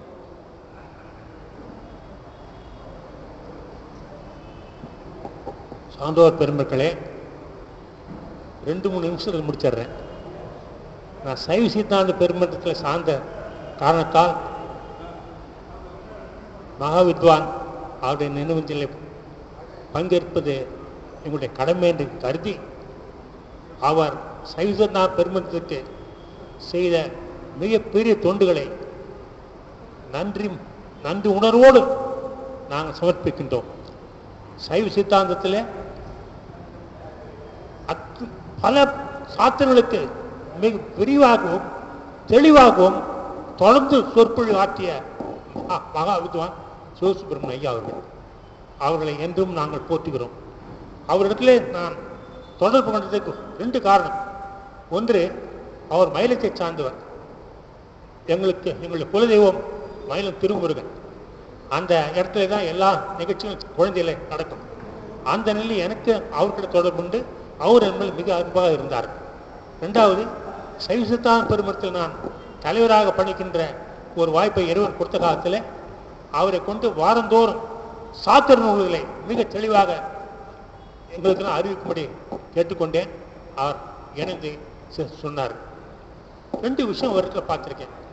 ஒரு மாநாட்டில் எங்களுடைய மாநாட்டில் ஒரு மிக சாதாரண படிப்புள்ளது மகாவித்வான் சொன்னது தவறுன்னு சொல்லிட்டு அவர் மேடையில் சொன்னார். அப்போ நாங்கெல்லாம் துடிச்சு என்னப்பா சொல்லக்கூடாது. நான் அது பதில் சொன்னேன். சிவசும் சொன்னார். நான் பதில் சொல்லிட்டு என்ன நாம என்ன சொல்றோம்? ஓ ஈகோன்னு சொல்லுவோம் தெரியுங்களா? அது அவர்கிட்ட கொஞ்சம் கூட இல்லை. தம்பி இன்னும் கொஞ்ச நாள் படிச்சாருனாக்கா இந்த பேச்சை நிறுத்திட்டு மிக அருமையாக பேசுவார். ரொம்ப அருமையாக பேசினா பண்ணி அந்த மாதிரி அந்த பகவர்களுக்கு கூட அன்போடு பழகின்ற மிக சிறந்த வாய்ப்பை பெற்றவர். அது நமக்கெல்லாம் பெரிய படிப்பு. நம்ம பற்றி யாராவது ஒரு குறை சொன்னால் திடீர்னு நமக்கு கோபம் வரும். ஆனால் ஐயா அவர்கள் அந்த கோபத்தை காண்பிக்காது, வயசில் சின்னவர், இன்னும் கொஞ்ச நாள் படித்தாருனாக்கா தெளிவு பெறுவார் என்ற நிலையை நாம் எல்லோரும் அவரை பாராட்டுன்னு சொன்னார். அப்படி 2வது, ஒரு திடீரென்று அவருக்கு பழக்கம் வந்துடுது மாநாட்டில். அப்போது மருத்துவரை கூப்பிட்டு அவருக்கு ஊசியெல்லாம் போட்டு சரி பண்ணும். நாங்கள் சொன்னோம், நாங்கள் வீட்டுக்கு அனுப்பிச்சிடறோம். இல்லைப்பா கொஞ்சம் சரியாக இருக்குன்னு சொல்லிட்டு பிற்பகல் அந்த செஷன் 3 மணி நேரம் அப்படியே இருந்து அதை மிக அருமையாக நடத்தினாங்க. மற்ற வேறாக இருந்தாக்கா உடம்பு சரியில்லை வீட்டுக்கு போயிருன்னு சொல்லுவாங்க. அந்த கடமை உணர்ச்சி அவர் நம்மிடத்துல ரொம்ப இருந்தது. ரொம்ப பாராட்டு. எல்லாத்தையும் மேலாக எந்த ஒரு நிகழ்ச்சியும் தவறாமல் அந்த கலந்து கொள்வாங்க. அந்த பண்பாடு குறித்து எல்லாருக்கும் அன்போடு பழகுவார். அவர் பேரு சிவ சுப்பிரமணியம். நான் பாமசாமி பக்தர். பாமசாமி சமாதியில் தலைவராக இருக்க முடியாத வாய்ப்பு இறைவன் கொடுத்துருக்கார். சுவாமிகள் சுப்பிரமணிய ரகசியம் என்ற நூலை பாமசாமி எழுதியிருக்கார். அதில் சுப்பிரமணியத்துக்கு விளக்கம் கொடுத்திருக்கார். பெரிய விளக்கம் சுருக்கமாக சொல்லுங்க. சு பிரம நியம். சு என்றால் இன்பம், பிரணா பெரிய பொருள், நியம் வந்தால் ஒளி. ஒளியையும் இன்பத்தும் தருகின்ற பிரம்மப்பொருள் சுப்பிரமணியம். சாதாரண சுப்பிரமணியம் இல்லை, அவர் சிவ சுப்பிரமணியம் என்பதை அவர் பேர் கேட்டவாறு நான் வாழ்நாளிலே வாழ்ந்து காண்பித்தார். அந்த பல பேர் ஆசிரியர் இருந்திருக்கலாம், பல வருடங்கள் இருக்கலாம். ஆனால் மகாவிதான் மாதிரி பல வருடங்கள் இருந்து எப்படி வாழ்ந்தார் என்பதை நமக்கு படிப்பினை தவிர எத்தனை காலம் வாழ்ந்தார் என்பது கணக்கு.